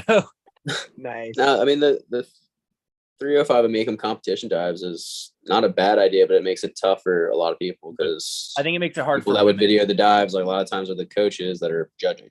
Yeah. Well, I think too, or you get a terrible angle of it because there's 1,000 people at the meet. Yeah, like actually we had an international athlete. I have to go back and look at who it was. They sent us one and the angle is like if the board is like running this direction, the video is right here below the board. So it's like a super weird angle. Yeah. But yeah, I think but Brady, feel free. You can always send us your dives. We won't share them until you sign an NLI somewhere, but they'll go on our hard drive of dive videos. And then once you sign your NLI, I think we're going to keep trying to do these brackets once a month, once every other month. And they'll get a little bit more organized as we go. But it should be fun. I'm excited for the 305 one. That NLI, that national letter of intent, that's totally to protect Heath because obviously he's a college coach and a lot of the videos and the people that reach out are junior athletes and like the NCAA rules on recruiting and all kinds of things like that with contact and when you can, when you cannot. It's such a nightmare. It's such a headache for him that a lot of times like I'll just be the one looking at the videos, watching the videos so that he's totally like, nope, nothing, no funny business going on. And we're just trying to play by the rules that are in front of us. Aaron runs the social media. He'll send me the videos that we get and then I just save them. And once you sign your NLI, then we can enter you in those brackets. And I actually think though, we don't have that many people watching, probably like 12. We have 9, but the big dive that John Fox threw out to us was 407C on 10 meter. Cause you can have men and women that can throw that dive down. Yeah. That'd be cool. I mean, a mixed bracket like that would be cool. I like that one. So we got to I think that girl from China might win the whole bracket. Yeah. Dude, it's so good. Here's so Anton, Dylan, 205B. What made you pick Pitt when you decided to go to Pitt? Katie and Steph were always good friends. Mhm. I think that had a little bit of leverage. To be honest, I don't know how Steph let Katie choose me with all the hard times I gave Steph. But I think that was also good too, because Katie kind of knew what she was getting into. But I'd say with the freedom for my parents going into college, it was a lot easier on me with like tension and stuff like that. Mhm. I think moving out was something that I was really looking forward to, and that just kind of like Oh, me up a little sorry. bit. Double out. Yeah. Sure, let's call it that. But You're a little ahead of me. Yeah, me too. I like happened to look up right as it was happening. That's why I made the noise. yeah, it was Eee. Well, it doesn't always go your way. He's at Dylan knows 50, that dive, right, 55 Dylan? point. Listen, I've done 55.45 that. after 2 rounds. Katie lit you up on that. Well, didn't light you up, but she like dropped that like in, I think that was on the episode, right, Rooney, when she's like, sometimes your knees buckle on a double out and it doesn't go your way, but then you do an 85-point reverse 3.5 twister. I'm like, yeah, that makes up for a lot of yeah. gets the sour taste out of your mouth for sure. I was joking about it because that gainer twist was a second Oh, suck high out. scoring dive. Oh, that was disgusting. I love Johnny. Wow. Every time I see Johnny, I just like smile. I actually really enjoyed talking to Scott. We messaged Scott for the 305 bracket, and I was like, hey, any chance you have like a good video of him doing 305? for sure. He's like, oh yeah, I got one. Yeah. Yeah. I'm like, dude, he's so disgustingly talented. I go, that had to just be like the greatest joy as a coach to Tyler. coach. Like, yes, like he's awesome. Oh, what's Tyler Yeah. got? Here's Tyler 107. Downs. 107. Yeah. They should, I'm not going to say anything. Yeah. Good call. Yeah. Dylan, you I'm keep your mouth feeling shut. it. Too good. But, Just catch your hurdle. You be good. Yeah. I'll just change it up because I already said it. But living in Washington, D.C. kind of killed the whole city vibe for me. Right. And Pittsburgh is really easy to feel like it's not a city. Yeah. Oh, okay. It was He decent. had an arm flap in his hurdle. I was a little nervous, but he was okay. We're good. Yeah, it was a little forward with the shoulders. 65 still doable, I feel like. Yeah. That's Think- we'll take that. When you're Dude, I loves love how that Alexander Hart over is hat. like a linebacker. Yeah, Yeah. he's a tank, man. He's a super nice guy though. Dude, standing he? next to him at ACCs is just like so demoralizing. He's huge. That's why you're in the weight room all summer, not diving. Yeah. Yeah, I Just could, text me, dude, what's your diet? Because all I've been eating is pizza and 2 liters of soda to try to add this weight. That's like every time I see him and he shakes my hand, I'm like, God, your arms are the size of my thighs.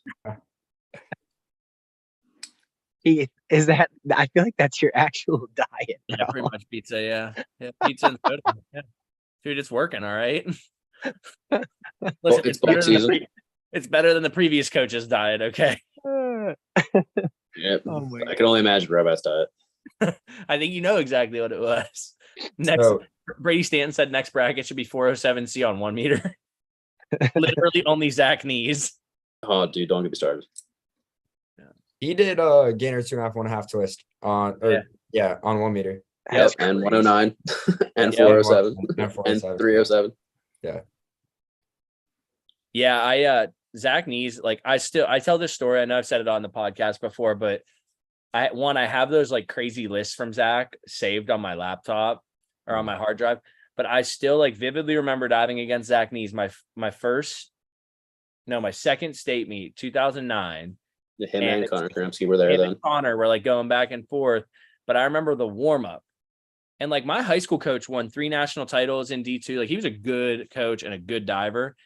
And we were warming up and like, I never really thought I was like that good. I just went and had fun and screwed around. But Zach Knees did a regular hurdle and did front 3.5 tuck. And it still might be one of the best front 3.5 tucks I ever saw. He spun so fast that I looked at my coach. I'm like, did he do 2.5 or was that 3.5? And then he never even competed that dive in the competition. And he would have won if he did it. He did it for 2.5 that year for like 9s. I think he got 9s.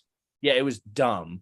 Yeah, I remember I walked in to States and the very first, or I think like the first, like 2 of the first 3 dives I watched were Zach's 405 and Connor's 405. And I just turned and looked at my coach. I was like, I'm not winning this, am I? He went, Oh, no, you're not. I went, David cool. David Ekdahl just had a rough 305B. But yeah, like that's the moment when you like learn like there's levels to this, and I'm He's not like, yep, you are now the ever be little that fish in level. the big pond. Enjoy. Yep.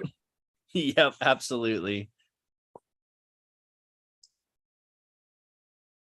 I mean, a lot of that was eye-opening. I remember, like, I mean, that was like the first time, like, well, I mean, not the first time, but the most recent time I can remember, like, seeing Sam dive. Yeah. Or Cat Rose. Cat Rose was really, really good. I don't remember her, but I mean, I think she was in AA, but she was like very, very good. She ended up diving at Westchester. I remember like Rachel Muma and them. You remember that crew? Yep, yeah. They were good. That was that Soaring Eagles when Bradley's dad was coaching, right? Yep, Brad Booker. Yep. I used to be so scared of him. He was so tiny. Why were you scared of him? I don't know. He was just intimidating to me. I was just a dumb little kid. Like, I was like, he makes like really good divers. He's got to be scary.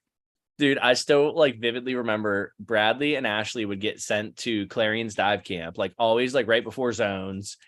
And his parents would just look at him, Rovat, and be like, coach him however you want. Just get him ready for zones. And Rovat's like yelling. This little kid's doing like, he was like 8 or 9. He's doing back 2.5 tuck. Like he was so good at a young age. And Rovat would just scream at this kid worse than any college kid. He'd be crying up on 3 meter, and Rovat would be like, I don't care if you're crying, you're still doing back 2.5. Like he would just tear into this kid. And like he would then crush the dive. But it's like I just vividly, and then like fast forward 10 years later, and the kid's going to the Naval Academy. And I'm like, that's freaking awesome to see. Dude, Jack Ryan's here. Jack Ryan's in the chat. Is he really? Yeah, what's up, Jack? That's awesome. What's up, Jack? Yeah, I think they're at the hotel because Max Flory's at the hotel too. He was like, I'm gonna get on. Oh, cool. Nice. Is anybody else's live stream kind of like paused, or is it just mine? Mine did it very briefly. Yeah, so I just have logged off and logged it back on when it starts to fade in and out. Yeah, that's what I'm gonna have to do. That's what happened during the women's synchro. I was very upset. Brady, real talk, because Brady just said this. He goes, Zach Nees went to my high school, but somehow doesn't have the records. Who on earth has the records? If North Penn's had so many good divers, I don't even know. Yeah. You want to know something funny? So when I was getting recruited, I sent out like a bunch of emails and stuff. Like, I guess before I was getting recruited, because not very many schools reached out to me. What? But real? I got like Katie reached out to me. I got a bunch of other coaches, but more like the bigger schools, I guess, if you want to say it that way. I reached out to them and like sort of talked. But Matt Scoggin went to my high school. And my dad went to my high school too. And they were like a year apart, I think, or 2 years apart. What? So I reached out to him about that. And then like got his phone number. I don't think we ever ended up getting on a phone call. But I texted him when I beat his high school record. And I said it, I was like, hey man, like thought I'd let you know that like I just beat your high school, not just beat, but like I beat your high school record just like as a joke, right? Yeah. And I think he thought that I was like kind of rubbing it in his face. Oh. And it was, I don't know if I worded to be honest, I was like, what, 16, 17, Yeah, probably right. did word it wrong or something. But every time I see him at a meet now, he's like, oh, my Langley, like brother or something like that. It's so funny. Dude, that's such a huge flex. Like, oh yeah, I took down Matt Scoggins' high school record. Well, I meant it as like a joke because like if someone that was like, I don't know, I just feel like high school diving is not that big in Northern Virginia anyway. And there's so many schools in Northern Virginia. Like every single person on DDC went to a different school. And we like some of us live like 4 minutes apart from each other. Wow. But yeah, so finding someone that goes to like the same high school that also does diving, which is like a pretty condensed sport in the first place. Right. Like that is pretty cool. So I was just like trying to be all like nice and like funny and stuff. And I don't know. Dude, I had one of those stories too. I was really on one at a meet in high school. I was absolutely overscored. I'll be the first person to tell you that. The first person to tell you that. I watched the meet back and I was like, whoa, not good. But I called one of my what ended up being future college teammates. His name's Luke Weber. He's also national champion. And I was like, "Hey man, like, what was your top score in high school?" And I had beaten it just by like 11 points. I was like, "Oh yeah, I just did this." Like, so I guess that makes me like kind of on your level, and it does not. Like, I'm not. It was just so funny. I remember like being super pumped, super proud, but then also like, dude, Knowing. what are you doing? Why did you even make that phone call?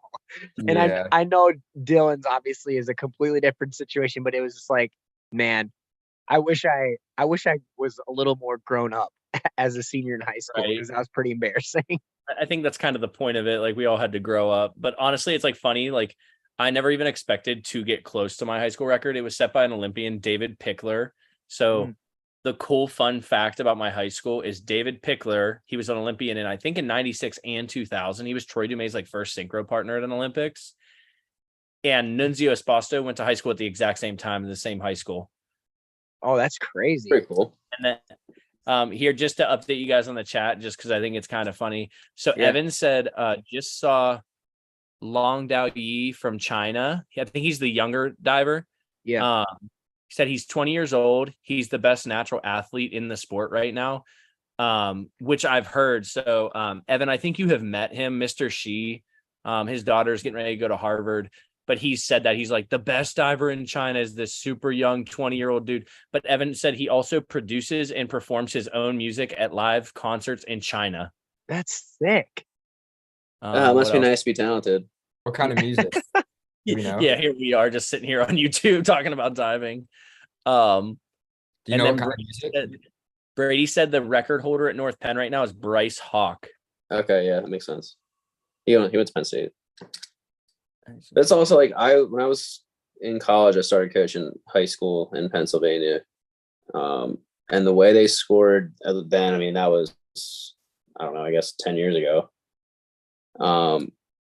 was way different than we were in high school. Like they were throwing like 9s on dives that like in our time would have been 6.5s. Yeah, I had kids at camp. They're like, "Oh, I'm trying to get this record. It's 360." And then I watched them dive at camp, and like, Whoa. they're good, but like, not 360. Like, dude, if you're 360, like, Yeah. you should be able to go and compete with Dylan Reed. But Yeah. like, My highest score in high school was like 276, I think. Oh wow. That's kinda- I had a tuck list on 3-meter until COVID hit. Oh my That's word. Well, my last junior nationals, it was 107C, 405C, 305C, 205C, full out, and gainer 3.5 twist. Wow. So, yeah, I mean, I didn't have any like big dives until after that COVID hit. right. That's crazy. It's neat. There's a silver lining for COVID. That's what I was gonna say. It's neat Yeah. to see how like Yeah. COVID Oh, that gainer twister was good. that was. They Did you always. guys see? You probably didn't watch it because you guys said you just saw highlights. Do you see the one real tall girl from China? She twists with her arm like down on her leg. Like a Like, trampoline. It's she's probably like- a trampoline. It's like super weird. Like her left arm's up high and her right arm's almost like on the front of her quad. It's bizarre.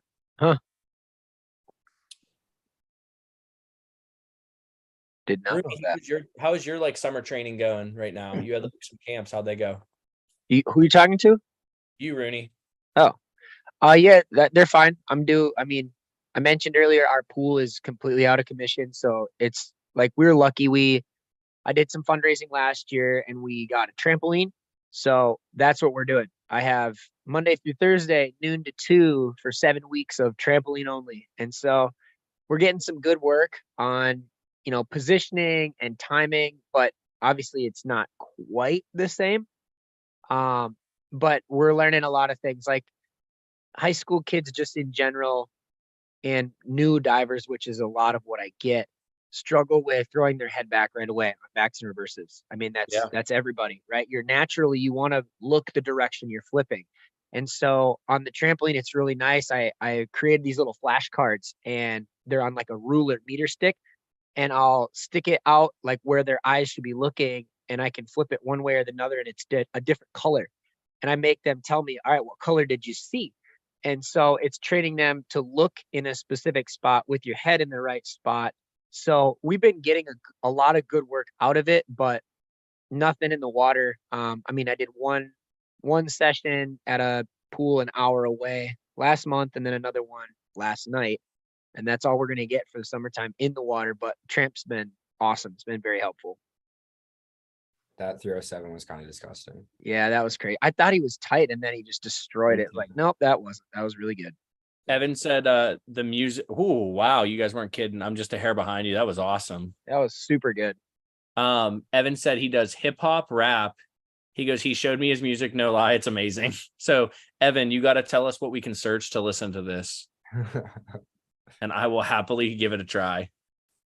Yeah, I am into that, man. I'm going to listen to that. Dude, I like how this guy from Chile is like just tatted up everywhere. Yeah, that's like you, bro. I followed this guy on Instagram for the longest time, and all he posts is box jumps and like Olympic cleans, like lifting. This dude is jumping like a standing box jump, like to his eye level.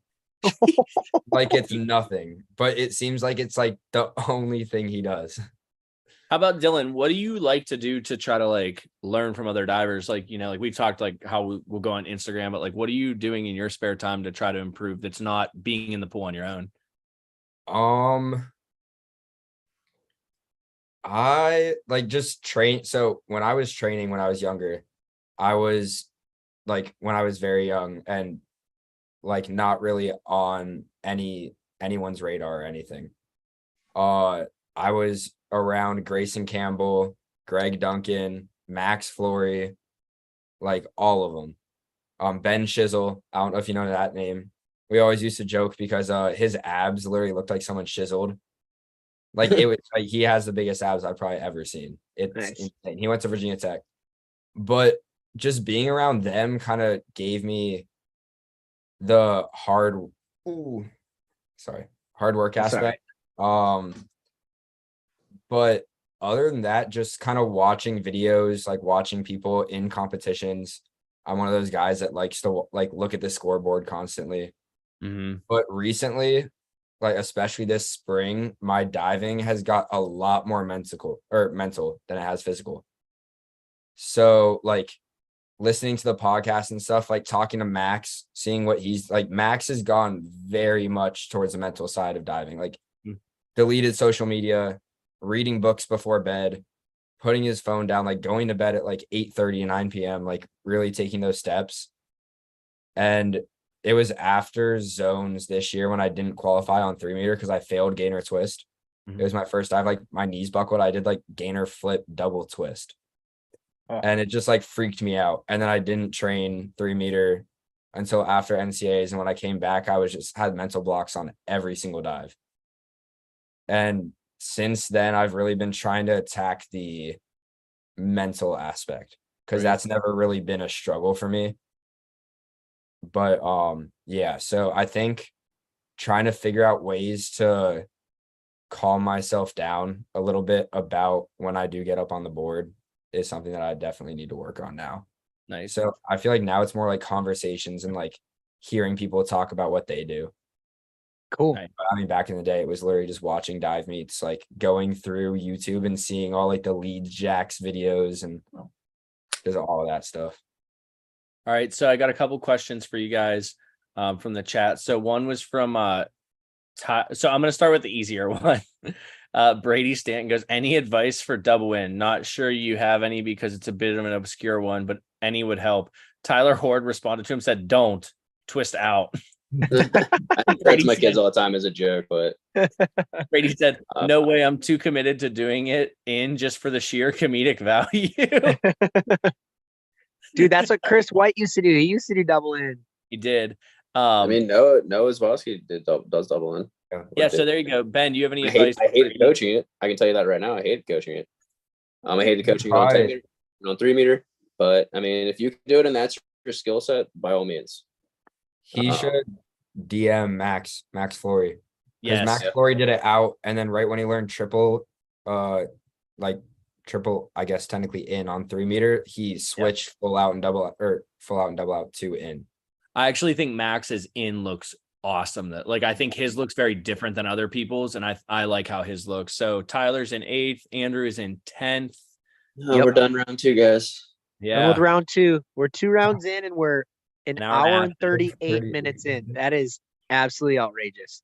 And then another good question from Tyler was what was the transition like between club diving and college diving? Honestly, like Dylan, you can kind of take the reins on this because you're most recent in this from Ben, me, and Aaron. Yeah, I don't remember. I don't know. I mean, it definitely depends on what school you go to. Obviously, it definitely depends like what zone you're in, what conference you're in, because even though all the D1 divers that go to nationals are kind of like up there competing against each other there, like zones and conferences looks a lot different for everyone. Just based on who is kind of in your region. But I guess God bless the Big Ten. Yeah. I think the biggest thing for me was when I look back at my college career, I viewed after my freshman year, I kind of realized like, oh, that was like, I almost felt like I took a step back in like my competition level. And I feel like you can see that in a lot of divers. They like their freshman year just isn't up to what they would expect. Whether that is they have kind of problems come moving away from home and stuff like that they didn't expect, or if they just had a like trouble transitioning and didn't really even notice it. Yeah. But my whole college career was more of like a 4-year journey or like a long-term journey instead of trying to make nationals and place as best as I could every single year.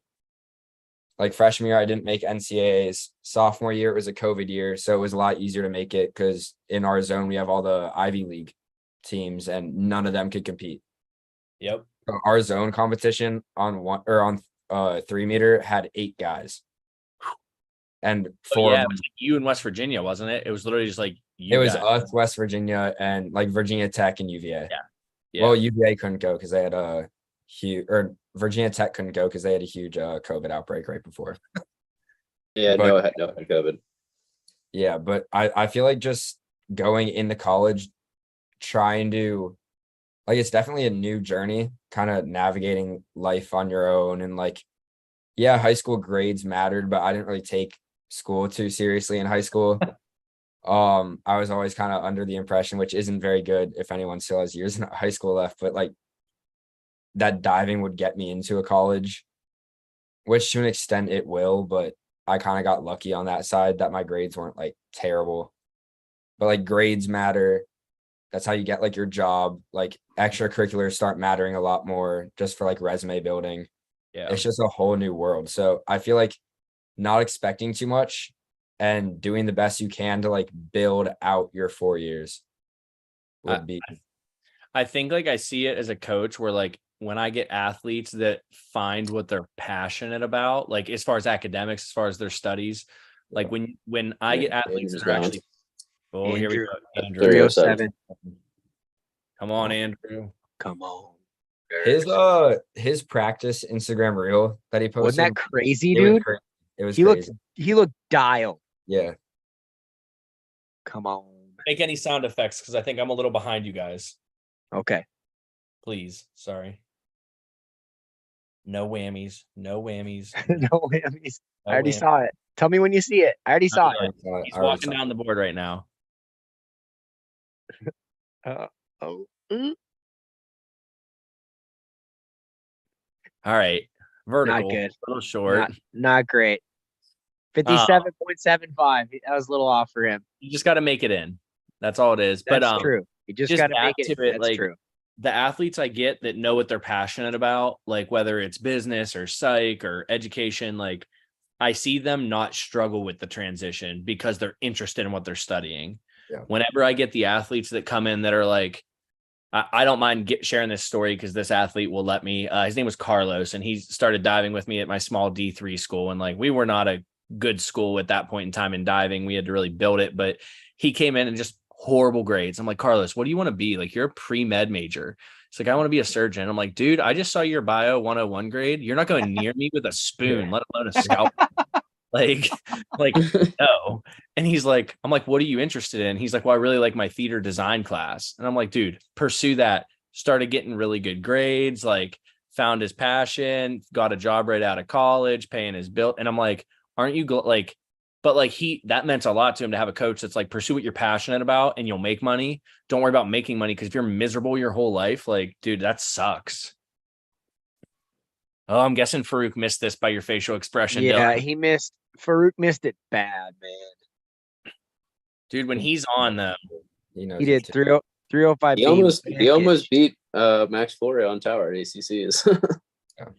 Well, every now and then Farouk gets super confident with that 305 come out. Yeah. Don't know if we're there yet. Well, he straight up like told me at ACCs that he can't spot backs and gainers. Yeah, You know that's what what I was like very upfront about it. Like didn't try to hide it at all.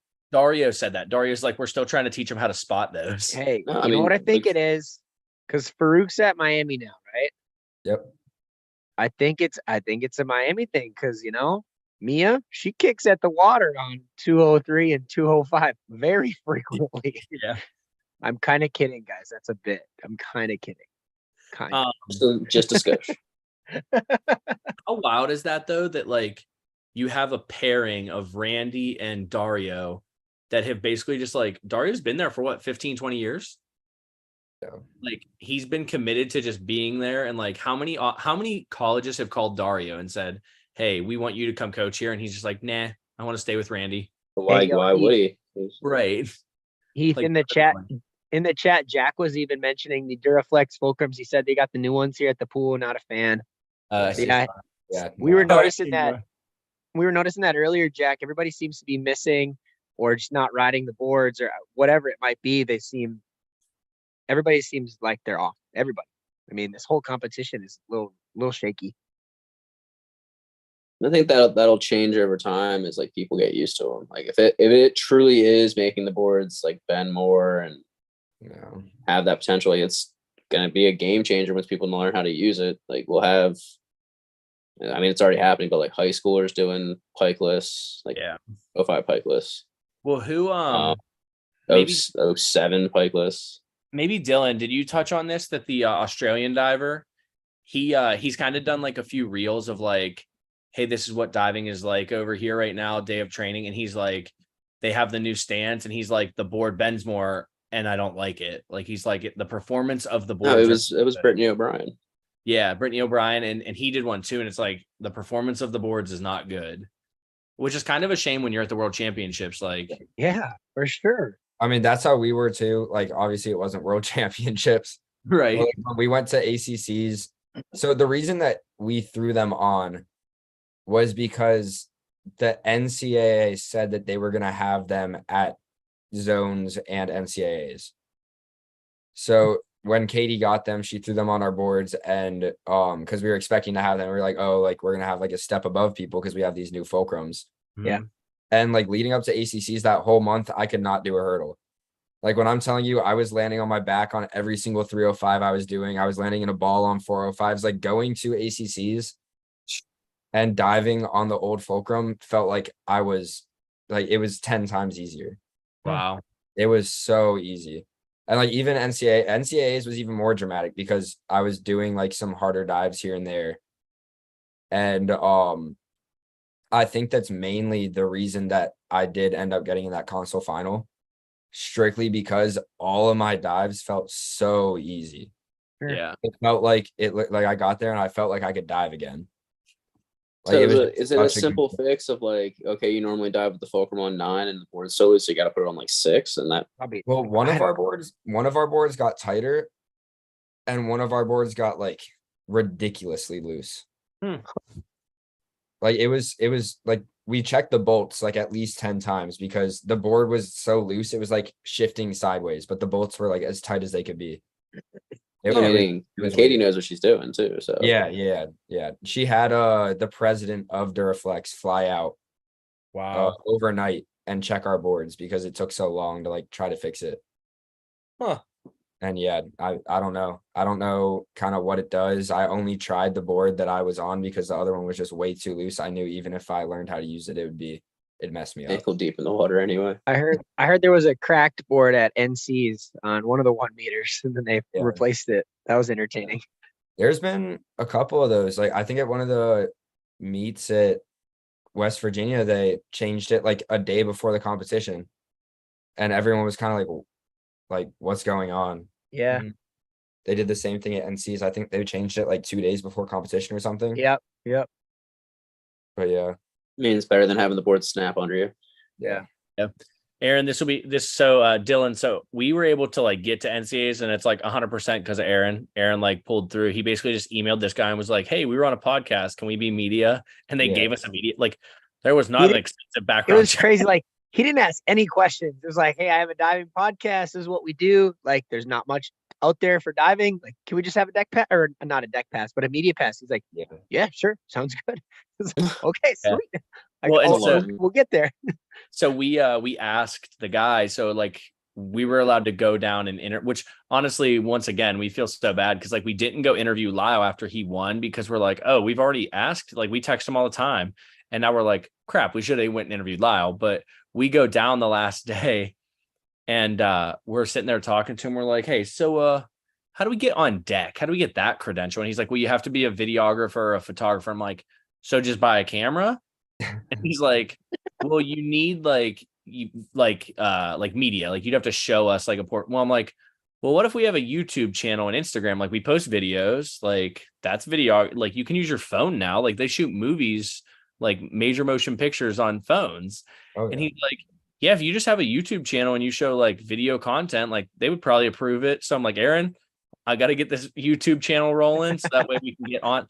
But Aaron and I talked about it. We were like, I would only actually want to be on deck for like the practice, just to sit, listen, video. And then for the meet, where we were sitting for the meet was actually awesome. Like we had a really good where we were point. at. Did Katie tell you about the last night at NCAAs? Aaron already knows what I'm about to talk about. So last night we're watching Tower finals, and all of the NCAA athletes are walking around stealing the NCAA banners off the walls. So we're sitting there, and like Katie's like right in front of us or right beside us, I can't remember. And one of your swimming teammates comes up and he starts like looking around, wearing all Pitt stuff, like Pitt blue and yellow, clear as day. And I'm basically like leaning against the banner he's trying to steal. And I know what happens at those meet. I'm like, I'm not going to stop these guys. I don't really care. So go ahead. And Katie, nice. Maybe don't put that on. Don't sell yourself. No, they let us take the zones. Yeah. So, but it was funny because Katie like looks at him, and I can't remember the athlete's name. And she's like, hey, first thing, maybe don't steal it when you're on ESPN. Yeah. Second, take your Pitt stuff off. And third, don't do it with your coach sitting right here. And so he like then walks out of the way, and you could tell he's like putting his stuff inside out. Right when he did that, I think it was like a kid from like NC State just walked up and ripped up the wall and walked away. There was a Stanford guy that just came up and just, I'll take that. Yeah, I asked her multiple times. I mean, like, it's cool to have, but honestly, like, it's not gonna go anywhere once I get like my own apartment. You know what I mean? Like, I don't know what I'm gonna do with it. Especially when you get married, all that stuff gets nixed. Like, I have a bunch of like my. Hey, you still? I see it. I see it in the back corner. Come on. Well, no, like, so I have that one. That's what I shoot the podcast in front. I still have some stuff here. I still have some stuff that my wife let me keep, but it's only in the basement. Heath, you got some sweet signatures on that NCAA banner you have. That's a cool one. That one's from my senior year at National. There's your gainer twist. Yes. Oh, wow. Yeah. Reverse 2.5, 1.5. Bring that DD back. Yeah. Interesting. 72.6. That's a good score too. That was Chris Colwell did 2.5 in finals that one year of the Olympics. I remember that. Wasn't that dive 3.9?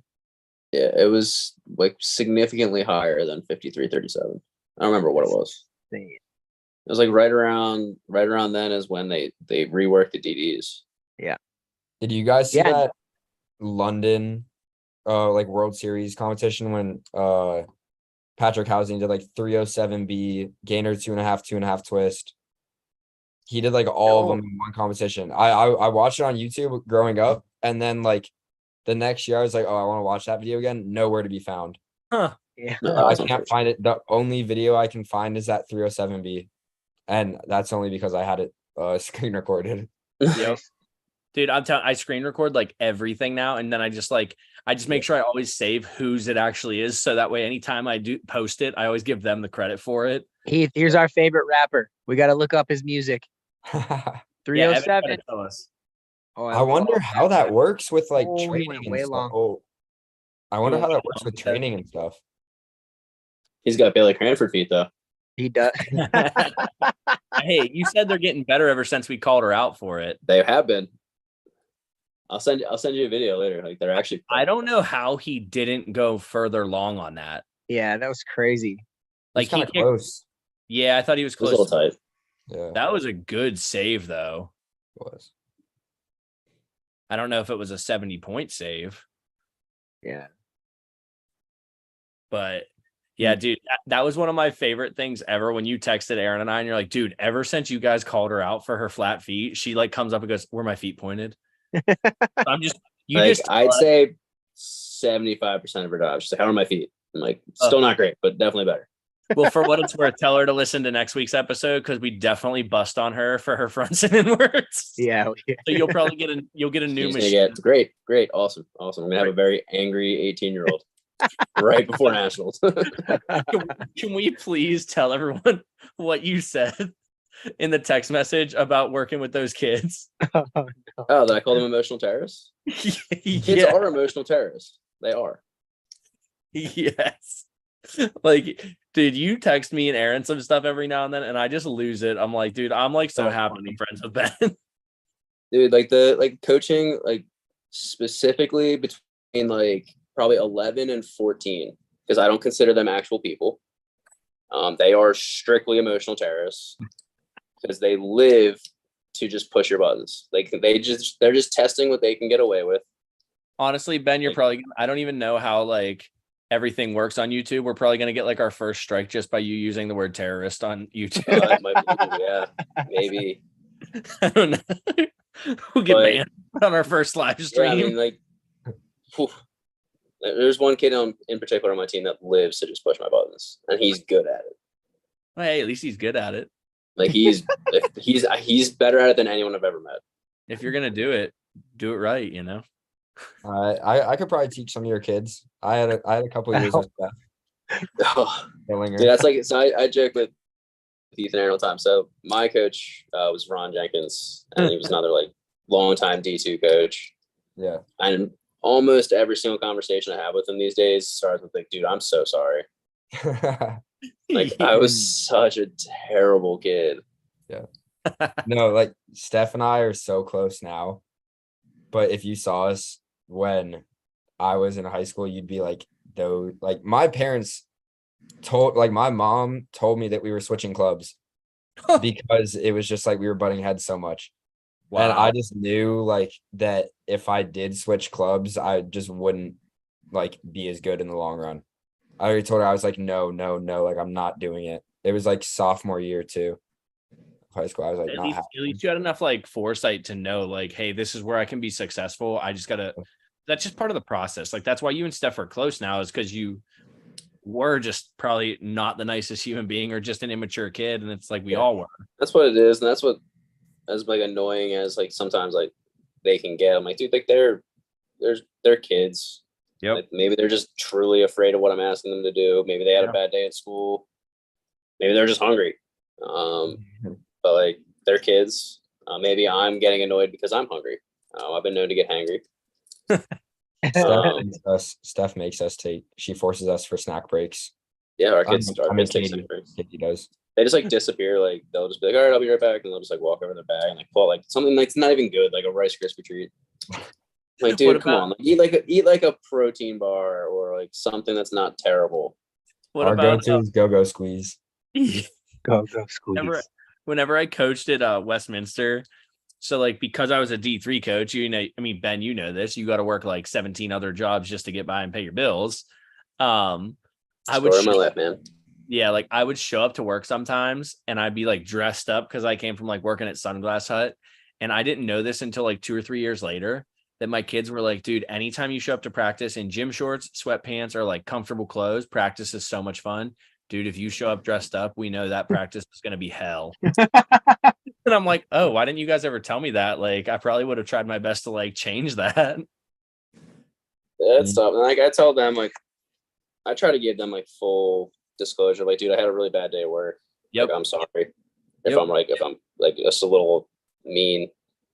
I was like, but I'm still here. Like I fully intend to give 100%, and I will get angry if, despite me just telling you all that, you do not give me 100%. Yeah. I was like, I will consider that straight up disrespectful. It's like, just give me your best. Like, I get like your that's best. that's all I'm asking. And if it's Give like me your best 100% of what on you this got. given day is not great, as long as I know that you're trying, I will not get upset. Yeah, for sure. Katie does a really good job at that too. Like she got sick one time and had to take care of Frankie and Elva. And I think Frankie was a newborn at this point. Oh man. And she came in, like she was sick. It was like probably a month out of like ACCs or zones or something. So she was like, I can't like not show up because it was like for a little bit. And she was like, I'm coming in, sitting with my mask on, just not coaching. Like I will watch, but I'm not saying a word because like you wouldn't be able to hear anyway. Right. But like you could tell that she was just like so out of it and just like, Yeah, I mean that by itself like just deserves respect of like you're trying, you're doing what you can do. yeah. Is it the absolute best? No, but it's what you can do at the time. Yeah. How about we get this guy diving is absolutely jacked. Yes. I mean, sign him up for the NFL. Put him at running back. I want him on my fantasy team. Oh, head went way back. Oh, yikes. Yeah, I it was wasn't fun. not a fan of that one. I don't think that same topic though, Heath. Like, so we'll use Colleen as the example. So she had that elbow surgery to get the pin out of her or screw out of her elbow. Like right before zones. Yeah. So like she had, I don't know, maybe a week and a half to 2 weeks of actual practice before diving both springboards at zones. But she, as soon as she was cleared, actually, we found out that she had not been cleared. She misunderstood the doctor. Shocker. So she was doing like lineups and hurdles and jumps like as tolerated, and like eventually like, a little bit into the practice, like it would start to hurt, so we just have her go sit out. She would come do hurdles, she would do lineups when she could tolerate it, things like that. Like come in, do what you can do. It adds up. It's better than sitting around and doing nothing. 100%. So Aaron and I, we have locked down. We took Katie's advice. We got that Coach Jen Lemming from Great Britain. She's coming on in August. And then Aaron was able to secure an interview from who, Aaron? Oh, what are you talking about? Who are we interviewing from Australia? Oh, yes. We got Georgia Sheehan Nailed it. coming on. I'm very excited. And she sent us a 305C and she sent it to her. She goes, this is the only one I have. It's pretty average. It's like super good. So good. She goes, it's pretty average. I'm like, oh man, I would have loved to have been average in my life. I was fist pumping fours. That Australian women's team is insane. I love their diving. It I saw looks so smooth. one tower diver broke her elbow. It's pretty They terrible. have two of them. They have two of them that are out right now. I'm pretty sure they were That's what synchro I was partners gonna at the ask. Olympics. I was actually going to ask you guys, like, what other countries do you guys like watching? Like, and for what reason? Ooh. Mexico's fun to watch just because they do massive dives. Yep. I honestly don't even like watching China. It's just like cool. You're gonna get nines. We know. Yeah. I know what to expect to get them. There's no sense of like, oh, this might go poorly. Yeah, I got to ride the lightning. There has to be a sense of danger when I watch someone die. Yeah, it's like, okay, like, this could go either way. It's like it's Andrews 207. Like this could be good or it could be not good. Yeah. I like it when you kind of know that it could go one way or another. Right. And, like, it's just like, but yeah, Mexico, Australia, Great Britain. Yeah. I mean, I'd probably say Russia, but obviously that's not an option right now. Yeah. But historically, we'll say that. I really like. I keep saying it. Like I like watching Felipe from Colombia. Like you said it, Ben, in our group chat. Like Japan is getting really good, really fast. Yeah. Like I mean, Wu Haram's always been there. yes, It's oh, one of those Korea, things yes. that like people are closing the gap. Yeah. Like yeah, I mean it's obviously still China, it's still the team to beat. Yeah, But when you have God knows how many ex-Chinese coaches scattering throughout the world, Yep. like eventually, like it's gonna take time, but people are gonna start progressing and maybe not catch China, but catch each other. And like Yeah. the next 4 or 5 teams are gonna start having a shake up. Well, I think Aaron and I kind of touched on it because I think when we did that Olympic prediction team, I think we got a little bit of how did John Fox? We got some heat from like maybe saying like, outside of a synchro team, we're not super confident that individuals would bring I home think medals. it's a fair opinion to have. Right. And I agree so with that's why on the last episode in this upcoming one, we just went back and looked at like, when's the last time we had a springboard medalist? What was it there? 96? Like Yeah. on that side, that's nuts. It's also like, so this is the perfect example Was of it why Troy? though.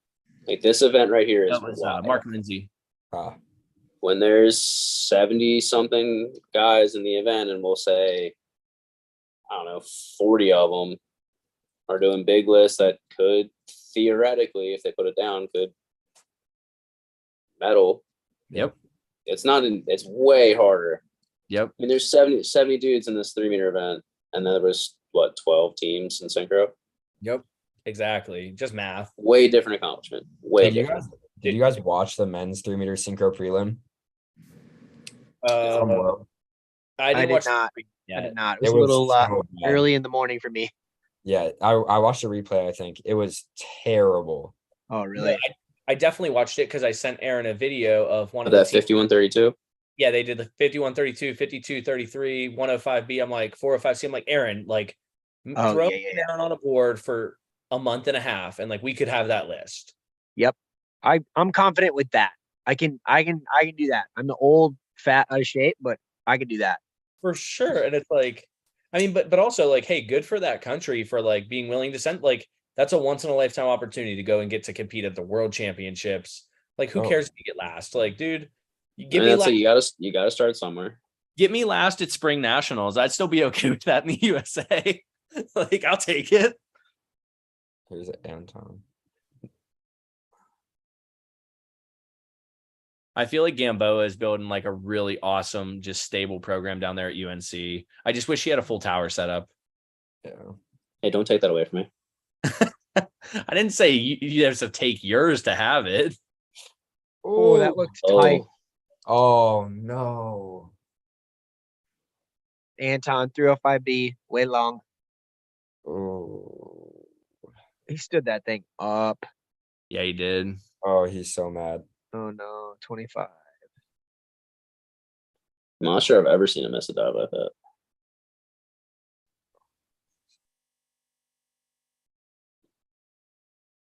Yeah, I mean, like the ACC is going to be tough for the next couple of years, especially on the women's side. Yeah. But even on the men's side, so like Max Fowler coming in at Georgia Tech, Ellie Joyce, Bailey, Margot coming back. Yeah. It's going to be, I mean, obviously it's not the Big Ten where there's like Indiana's like next 2 incoming classes, like actually like makes me angry. They're so crazy. But I mean, it's good. Like, I mean, there's going to be some sort of parity, like Anna Lemkin going to Stanford. Yeah. Bailey going to NC State. Ellie going to UNC. Like some like junior national team members going somewhere that isn't Purdue, Indiana, Texas, Miami. I was actually talking to who I forget who I was talking to about that, but I was saying how cool we just saw Josh Hedberg committed to IU. I go, oh, I was talking to David McCown. I said, man, how cool would it have been if Josh Hedberg just was like, I'm staying at IUPUI and I'm going to train with Sean McCarthy. Like we see that every now and then in football, like where a kid's like, I kind of expected that. And it's not necessarily he was going to go to IUPUI, but that he was going to stay. But it's like, how awesome would that be if we started to see that in the sport of diving? Like, hey, I'm gonna stay like, if you're an ADC diver, hey, I'm gonna go to the Navy and I'm gonna dive with Tim Fisher, and they're like a top tier diver. Like that'd be super cool to start seeing like That's where Finn going. to spread out. What was that? That's where Finn Gilbert was going. That's To I be remember. fair, he was going there before Tim got that job. Right. But it's like, or if Steph ever made the jump to like UVA or some college, like, Hey, here's Tyler Downs, 205B. ooh, I don't think you missed this dive, right? Not at this meet. Don't tell me. You're a little ahead. So, All right. No, the answer is no. okay. Thank you. Yeah, there you go. No, we'll take that. That was clean. Andrew's got 207 next. How's it going to Yes. go? I think Yes, he does. I'm nervous on that one. I gotta be honest. he probably has to hit it, right? Like, cause he missed reverse a little bit. Yeah, Tyler's crushing him right now. Tyler's up on him by. He's better. A lot. That's not true. He's up on him by 12. I mean, in reality, we just need really one of them to make it to finals. No, we need both, bro. Come on now. I mean, ideally, knocking both qualification spots out in the first meet, great. But Wait. like we're not going to have a women's synchro team now. But there's other chances to qualify spots. Yeah. What about Jack Ryan? He said, what country y'all getting dual citizenship for to compete here? I could probably be get sick. Moldova. I could go to Moldova and get dual citizenship. Nice. Or Israel. I could go to Israel. I saw a Fiji or something like Really? that. We got to pick somewhere that doesn't have divers because the second they I realize could go to Moldova. Let's they're do going to it. be better than us. Damn. Go to Moldova, do a ball list on 3 meter. I got this. Let's Did you guys see. see that? Did you see In- Alex's 05? No, I just missed it. Was it a little short? No, it went like a tiny bit over, but it was really clean. It only went 54. oh, That's- interesting. He kind of Oh, gave a little oh. like sly look to the camera. Oh, So, Aaron, you'll get a kick Oh, out there's of a it. block. This is the same guy that guy goes to aided on Utah. 307. I'm pretty sure he goes to Utah. Ooh. So Aaron, you'll get a kick out of this. I started looking at like Oh, he's done. our Olympic predictions. Okay. And I basically have highlighted the people that came through and got their like Olympic spot for the US. Right Okay. now, you are 1 for 2. Yep. And I am 2 for 2. That's So suck really it. awesome. I'm so proud of you, man. You are But- just so much better than me, more handsome, better. Yeah. Just everything about you is just better than But what I'm excited about, I guess, is like the biggest shocker is like, is it not that Sarah and them didn't get top 3? Like, I think going in, I still think they Me, probably should have been, to be honest. yeah, like going into the meet, I don't think we would have expected Jordan or Brandon to get a top 3 finish at this, right? Like, that's not a stretch to say. I think that event is the most wide open because of the sheer amount of points you can score on any dive. Right. When like a 65-point dive is a miss, Right. like anything can happen in those events. Yeah. And then like, I didn't even necessarily think Greg and Tyler would get the synchro spot for the men in this event. I thought it would be the next one because it's the next one they can get it. It's at what they say, like Doha, Right. because it's like It's the one, whatever is in February or something. Is yeah. that the Rams? I think they do world championships in February next year, right? Like it's like super early. I don't know if it's like a world championship or like a World Cup. Or Yeah. They keep changing names of everything. It just gets confusing. Yeah.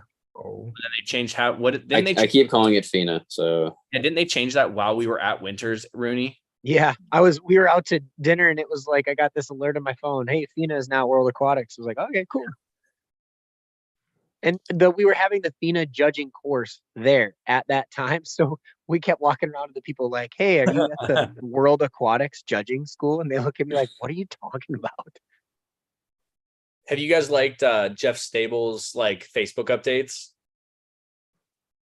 I don't think I've even seen it. With He what? must be like super tall, but he has been Yeah. like posting like being big in Japan and like He's- showing all the little things in Japan with how tall he is. He That's is so super tall. actually where this is, my college roommate and his wife live. Oh, that's cool. He's a professional baseball player. He's 6'7", 6'8". something around that. And like my favorite things are like the things they post on Instagram and Facebook of just like him being a giant. Like he has to like duck to get on the trains, he has to duck through doorways. Like people stare at him all the time. It's like, yeah, I've never had that problem. I'm 5'10" on a good day. Tried to tell the DMV here that I was 6 foot and they just told me no. That's freaking awesome. I'm like, oh man, that was my one chance. Hey, I say we keep watching for one more Andrew dive because that's gonna be his 207, and Yeah. we're on.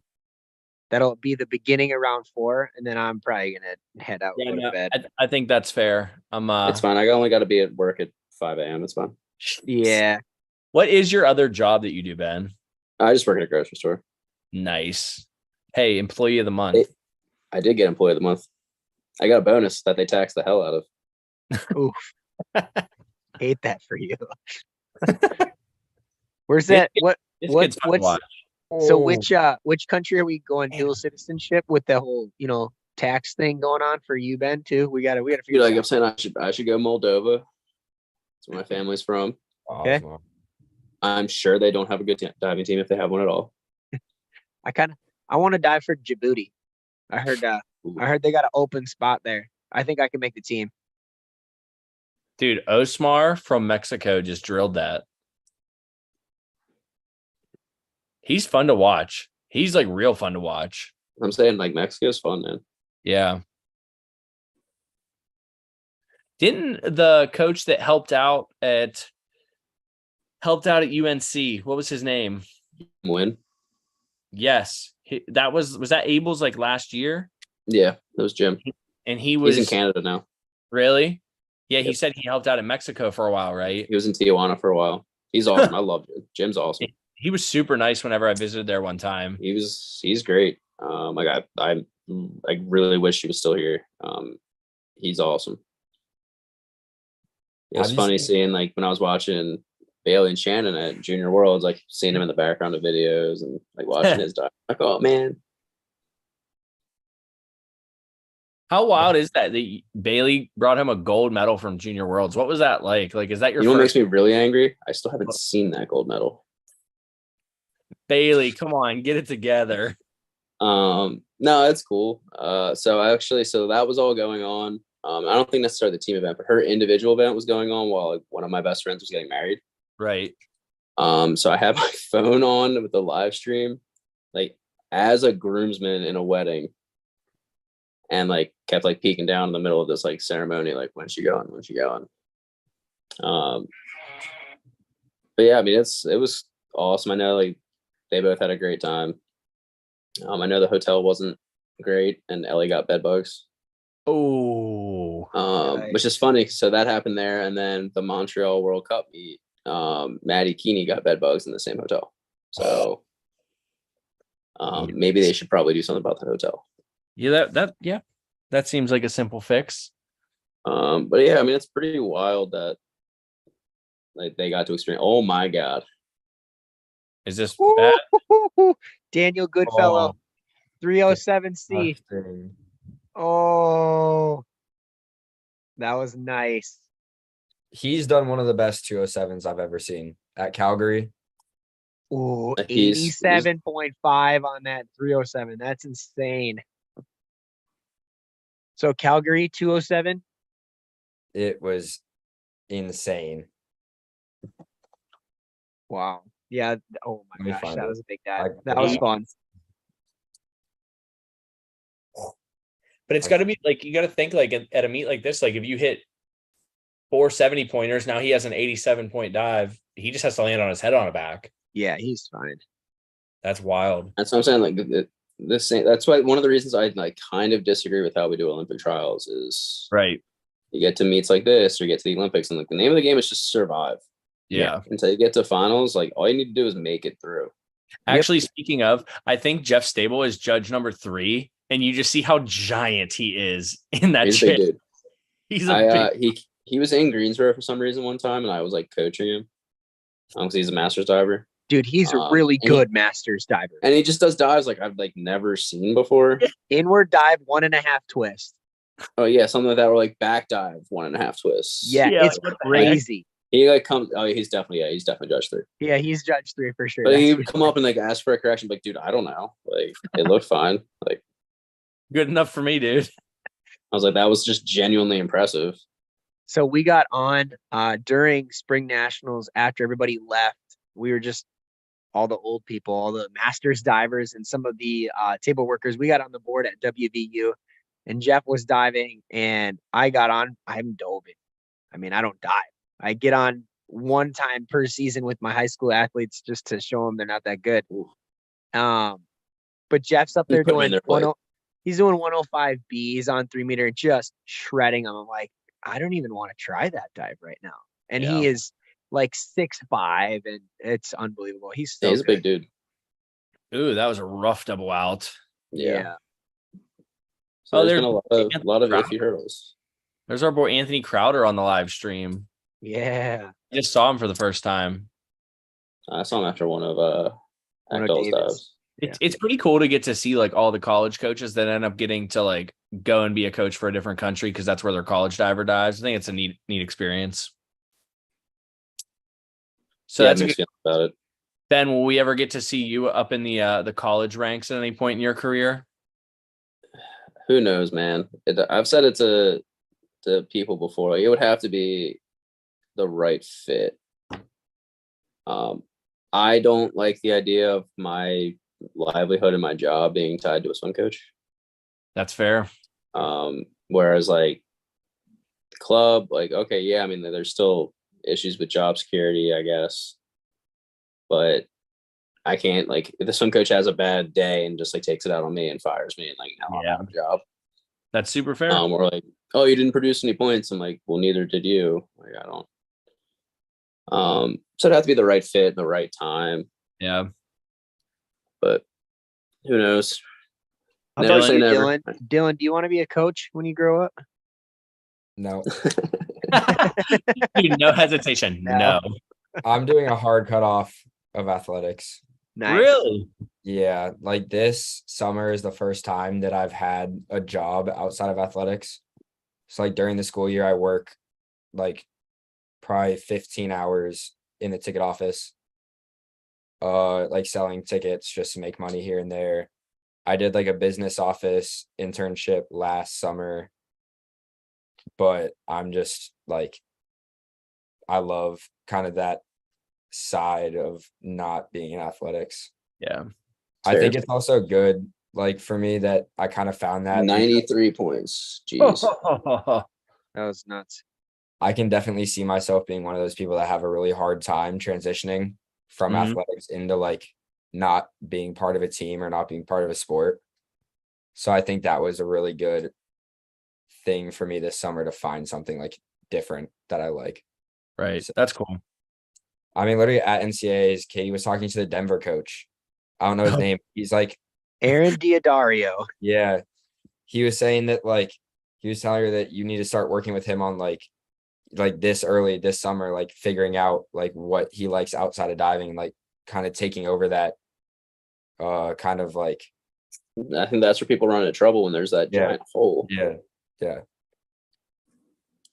So Like you're used to spending, I don't even know how many hours a week, either at the pool or weight training or whatever. But then all of a sudden you have all that time free up. I remember like after I got hurt and like diving was just not on the table at all. Like there was no future, like there was no, hey, like in 6 months when you recover, like you're gonna be able to dive again. It was like, no, you are done. Yeah. And like having that, I'm like, I have way too much free time. Yeah. And like, don't get me wrong, like I had focused on school. But even then, like, okay, like I had class, I studied, I did my homework. Now what? Do I just play video games for 8 hours? Yeah. So like having that like abrupt thing, like having things outside of athletics, just in case something like that happens is huge.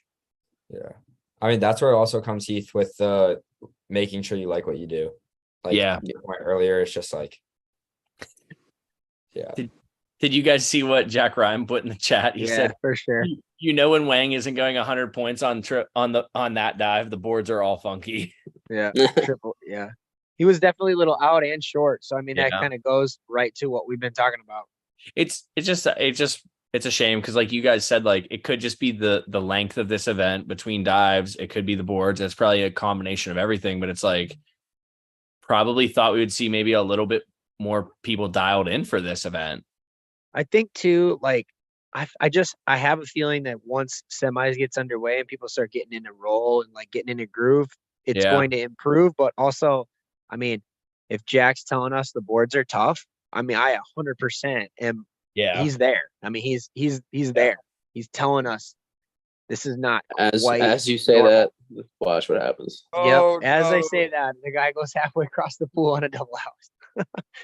But he can box jump the shit out of some stuff, according to Dylan. Dude, that's wild. Didn't That's help him there. Aaron, that Sarah did a better dive, but that's basically what happened to Sarah on her full out. Sarah is really good. Yeah, she's really Was that good. a 1.5 bingo? That I'm going dude back. also is old. He's pretty old, I think. Really? That's I nuts. think Like, he's wait, pushing, is it like- your standard of old or our No, standard? no. Like I think he's pushing like younger 30s. Like Dude, old he's for like- diving, He's old like for diving. almost. There we go. There That's we go. all That's right. very Old younger for than- diving, old for diving. What the hell, Dylan? I love Man. it. No, I Yeah, love it. Come on. I love it. Now there's doing there are You know what I some, meant. like, Basically dead. How old is he? I think 31. I saw a couple people that were pushing 30. The Australian dude's like 36 or something. Yeah. Yeah. What about Brady Stanton? Just asked Jack, said, do you have any tips for getting a good rhythm on the board? Yours is amazing as far as I've seen. Jack goes, I got no tips for these new boards, man. That's awesome. I think this could be a cool thing, like these live streams, just to get like the people who listen access to ask Jack Ryan questions in that chat. Like that's Well, awesome. I mean, we got to So make sure in- it's okay with Jack Ryan. In streaming, there's something called like a moderator, Yeah. and they're like a background person that kind of does all the stuff for like, the Okay. person that's streaming. So you guys can like not hire, obviously, because that would probably be against some rules, but We Jack have no can just so join that- in. He can be the moderator. Yeah, Yeah. that's what Doug was trying to help us out with from Sideline Scout. Yeah. Yeah, we were like, dude, we just run this on the shoestring budget and we're happy that people are enjoying it because Aaron and I just talk diving and just network Dude, with Yona is so big. How tall is Yona?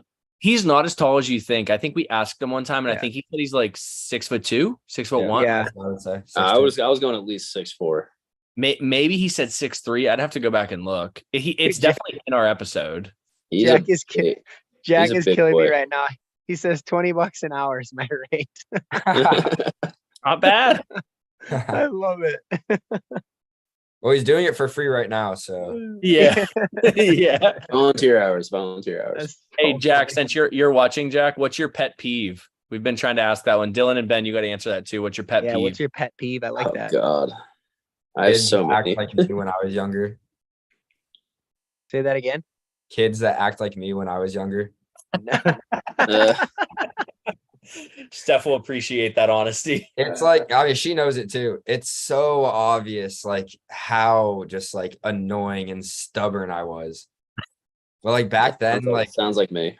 honestly, back then it was kind of fun. I'm not gonna lie. Making There's some time there, and Steph probably knows this too. There's some times where I would purposely push her buttons, which I feel like is pretty crazy because Dangerous a lot game. of people, That's what I was gonna say, would not mess around with Steph. the fact that you're walking around with two legs like Yeah. indicates that you won that game. Or Steph maybe just didn't lose that game. Maybe is a better way to put it. Yeah, I mean, you could never, like, Steph could never get as mad as you as she could at Manny and Bobrowski. Yeah. Oh, dude, pet peeve. When people talk with food in their mouth, that bothers me. All right, so Tyler Downs is in 10th. Andrew is in 19th. So we Uh-oh. need Andrew to in there bump for- up at least one more spot. Still in there. It's like it's But really tight in that middle It's section. super tight. Yeah, everybody's down Andrew- there 195. 207, triple out, and 109. Gotta I hit- mean, I'm confident with those last two. Yeah. 207. If he hits that, I'm gonna feel really happy going to bed. Yeah. The other cool thing with Katie and during COVID was she has so many connections. Like with doing being the meet director with the Olympics, like during COVID, we had team meetings with Gracie Reed. Oh, that's cool. Yeah, we had a team meeting with Gary Hunt, which was like insane for me. I would never touch a Red Bull platform, but like he was my favorite diver growing up, just like watching him do, because he was pretty much what Aiden Hellsop is now. Yeah. Yeah. Yeah. But yeah, we had some really cool, like it was literally like him, Ooh. Katie, and like the 8 of us. That was tight. All right. So So- before Andrew goes, just for the few people that stuck around, 7 people. Just thanks for actually listening to us talk. But Jack said, meet warm up. It's clear that I'm going next. Homie on the board next to me tries to go synchro. Yeah, that's annoying. Hate that. Just wait. This would be the worst one, especially. That's his pet peeve if you didn't figure that out. Yeah, no, it's especially when like clearly no one's gonna go synchro with you, especially if you're on 1 meter, because they're not gonna do a 305 like you do. Yeah. Yeah, just relax. I mean, doesn't take long. Dude, what are the Ooh, that's odds, all right. what are the odds that the 2 French divers literally go back to back? Like I when they're know. divers, You know like how the mad- odds are small. You know how mad I'd be going like behind my teammate and having the same exact list? Well, Dude, And that's what no partners. that was Jack and Lyle on 1 meter. They were right Yeah. back to back. Yeah. I'm like, how does this happen? But to be fair, they don't have the same list. That's Yeah. true. That's true. I'm excited to I'm see not- I'm Lyle, not like super on a excited. revenge tour for the next world championships. I'm like really excited for that. Yeah. I also just really want to see what Lyle has in store for this next year of training for 3 meter. I mean, 407 Pike 109B. list. It's his- coming. 109B is coming. his 306 Bs on 1 meter looked pretty good the other Yeah. day. That was He today. did he did 109Bs at NCAAs in warm-ups. Yeah. Like just training just for I think fun. he did them at Winter Nationals too. Yeah, Yeah. he did that. Here's that's Andrew. gonna, that's gonna Here's come. Andrew, 207, baby. The moment of truth. Come on, Don't- kid. Don't ruin it for me because I'm behind you guys, please. Come I will be on, stone kid. faced. You got this. You'll get full poker face. Oh, Dude, Jeff is like a foot taller than the other judges around him. so nervous. Like very distracting. Come on, buddy. Come on, buddy. Come on, buddy. Here we go. Here we go, Heath. Tell me when you see it. I will. Yeah, yeah.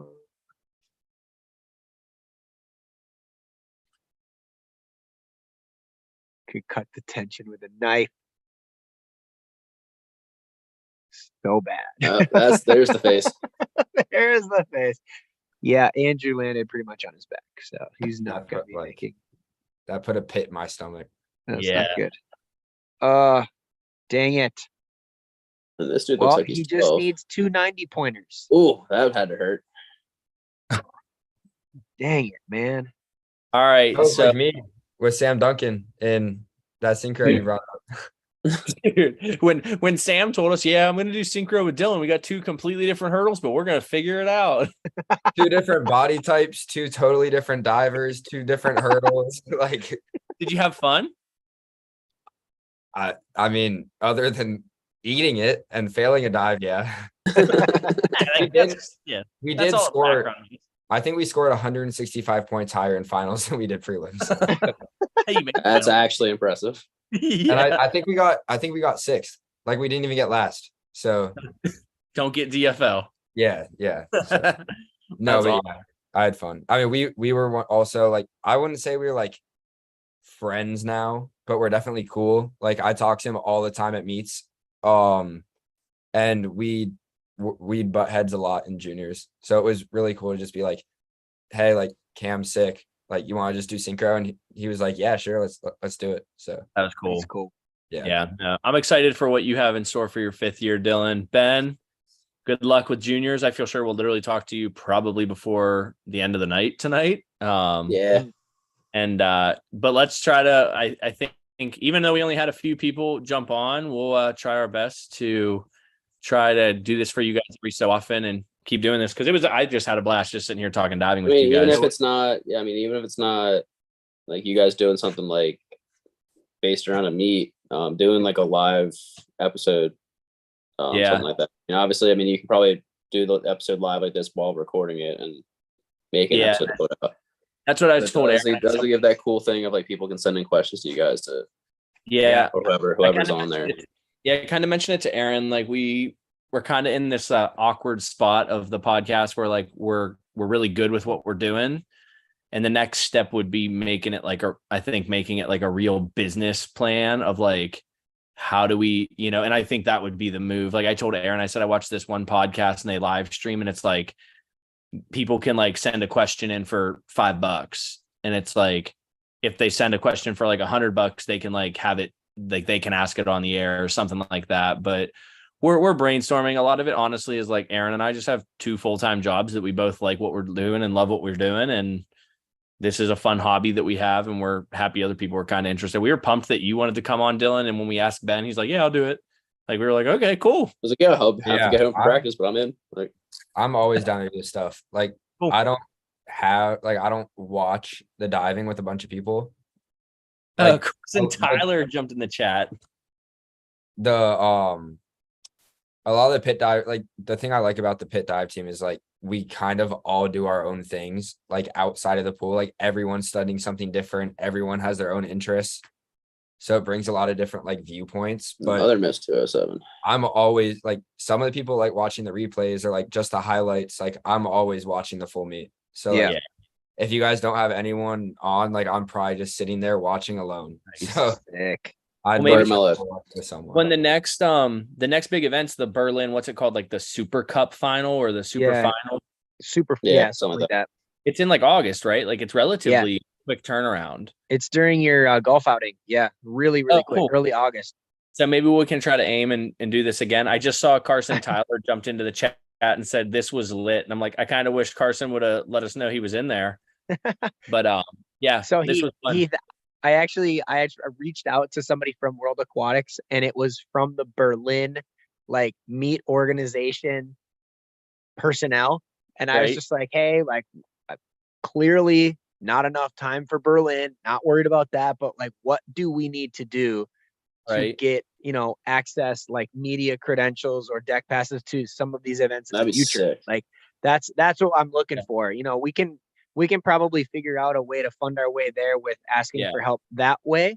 Yeah. But then bringing actual live like content while we're on the premises. I feel like when we were at Winters and when we were at Springs, like we got a vibe of, okay, who are people talking about? Who are people excited about? Hey, here's the meet. Here's what's coming up. Watch for this guy. I just remember Alan Batigo from Winters. Yeah.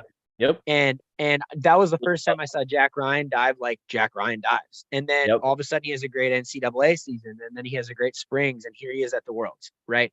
So that's kind of my mission, is to just get to more of these big meets from that media perspective, so we can try to get an in on some of those stories. Yeah. Well, hopefully they answer you back. I doubt awesome. That's fine. Honestly, I also feel like the people we need to ask are like USA Diving, like, hey, how do we that's never a good thing to hear. Not good there, buddy. That'll knock the wind out of him. Yeah, if the next bracket you guys do is 205V, I'm actually gonna have a problem with the two of you. 305 10 meters. Yeah, no. I want Dylan. I do think it'd be cool to do one that like is common for male and female. Yeah. So you can just do one big bracket where they have to go head to head against each other. I mean, I just like something like a 205C on. We could do like 107B on 3. Like that's legit. I'm also like really infatuated. Aaron and I talked about it. We're really fascinated with the idea to do a vol, but we also know if we pick a vol, there's gonna be so many entries. Our inbox is gonna get blown up. Yeah, that's the downside. Last question before we go. All three of you, what is your favorite vol to watch? Just get one of them. You just get to pick one. To watch? Yeah, your favorite vol, like to watch or to judge or whatever.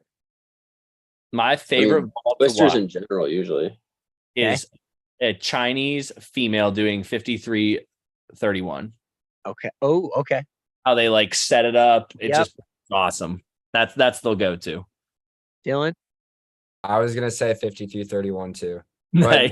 But not necessarily just. I mean, if someone knows how to do it and sets it Yeah. up straight, and that like the British guys on 10 meter, they're back one and a half twist. If you Yes. know how to do that on a gainer twist, it is one of the best things you'll ever see. Well, Yeah. I'm the weirdo of the group. I don't know why. I love back dive pike. That I one, just yeah. love it. I just you're- love it. Yeah, you're a freak.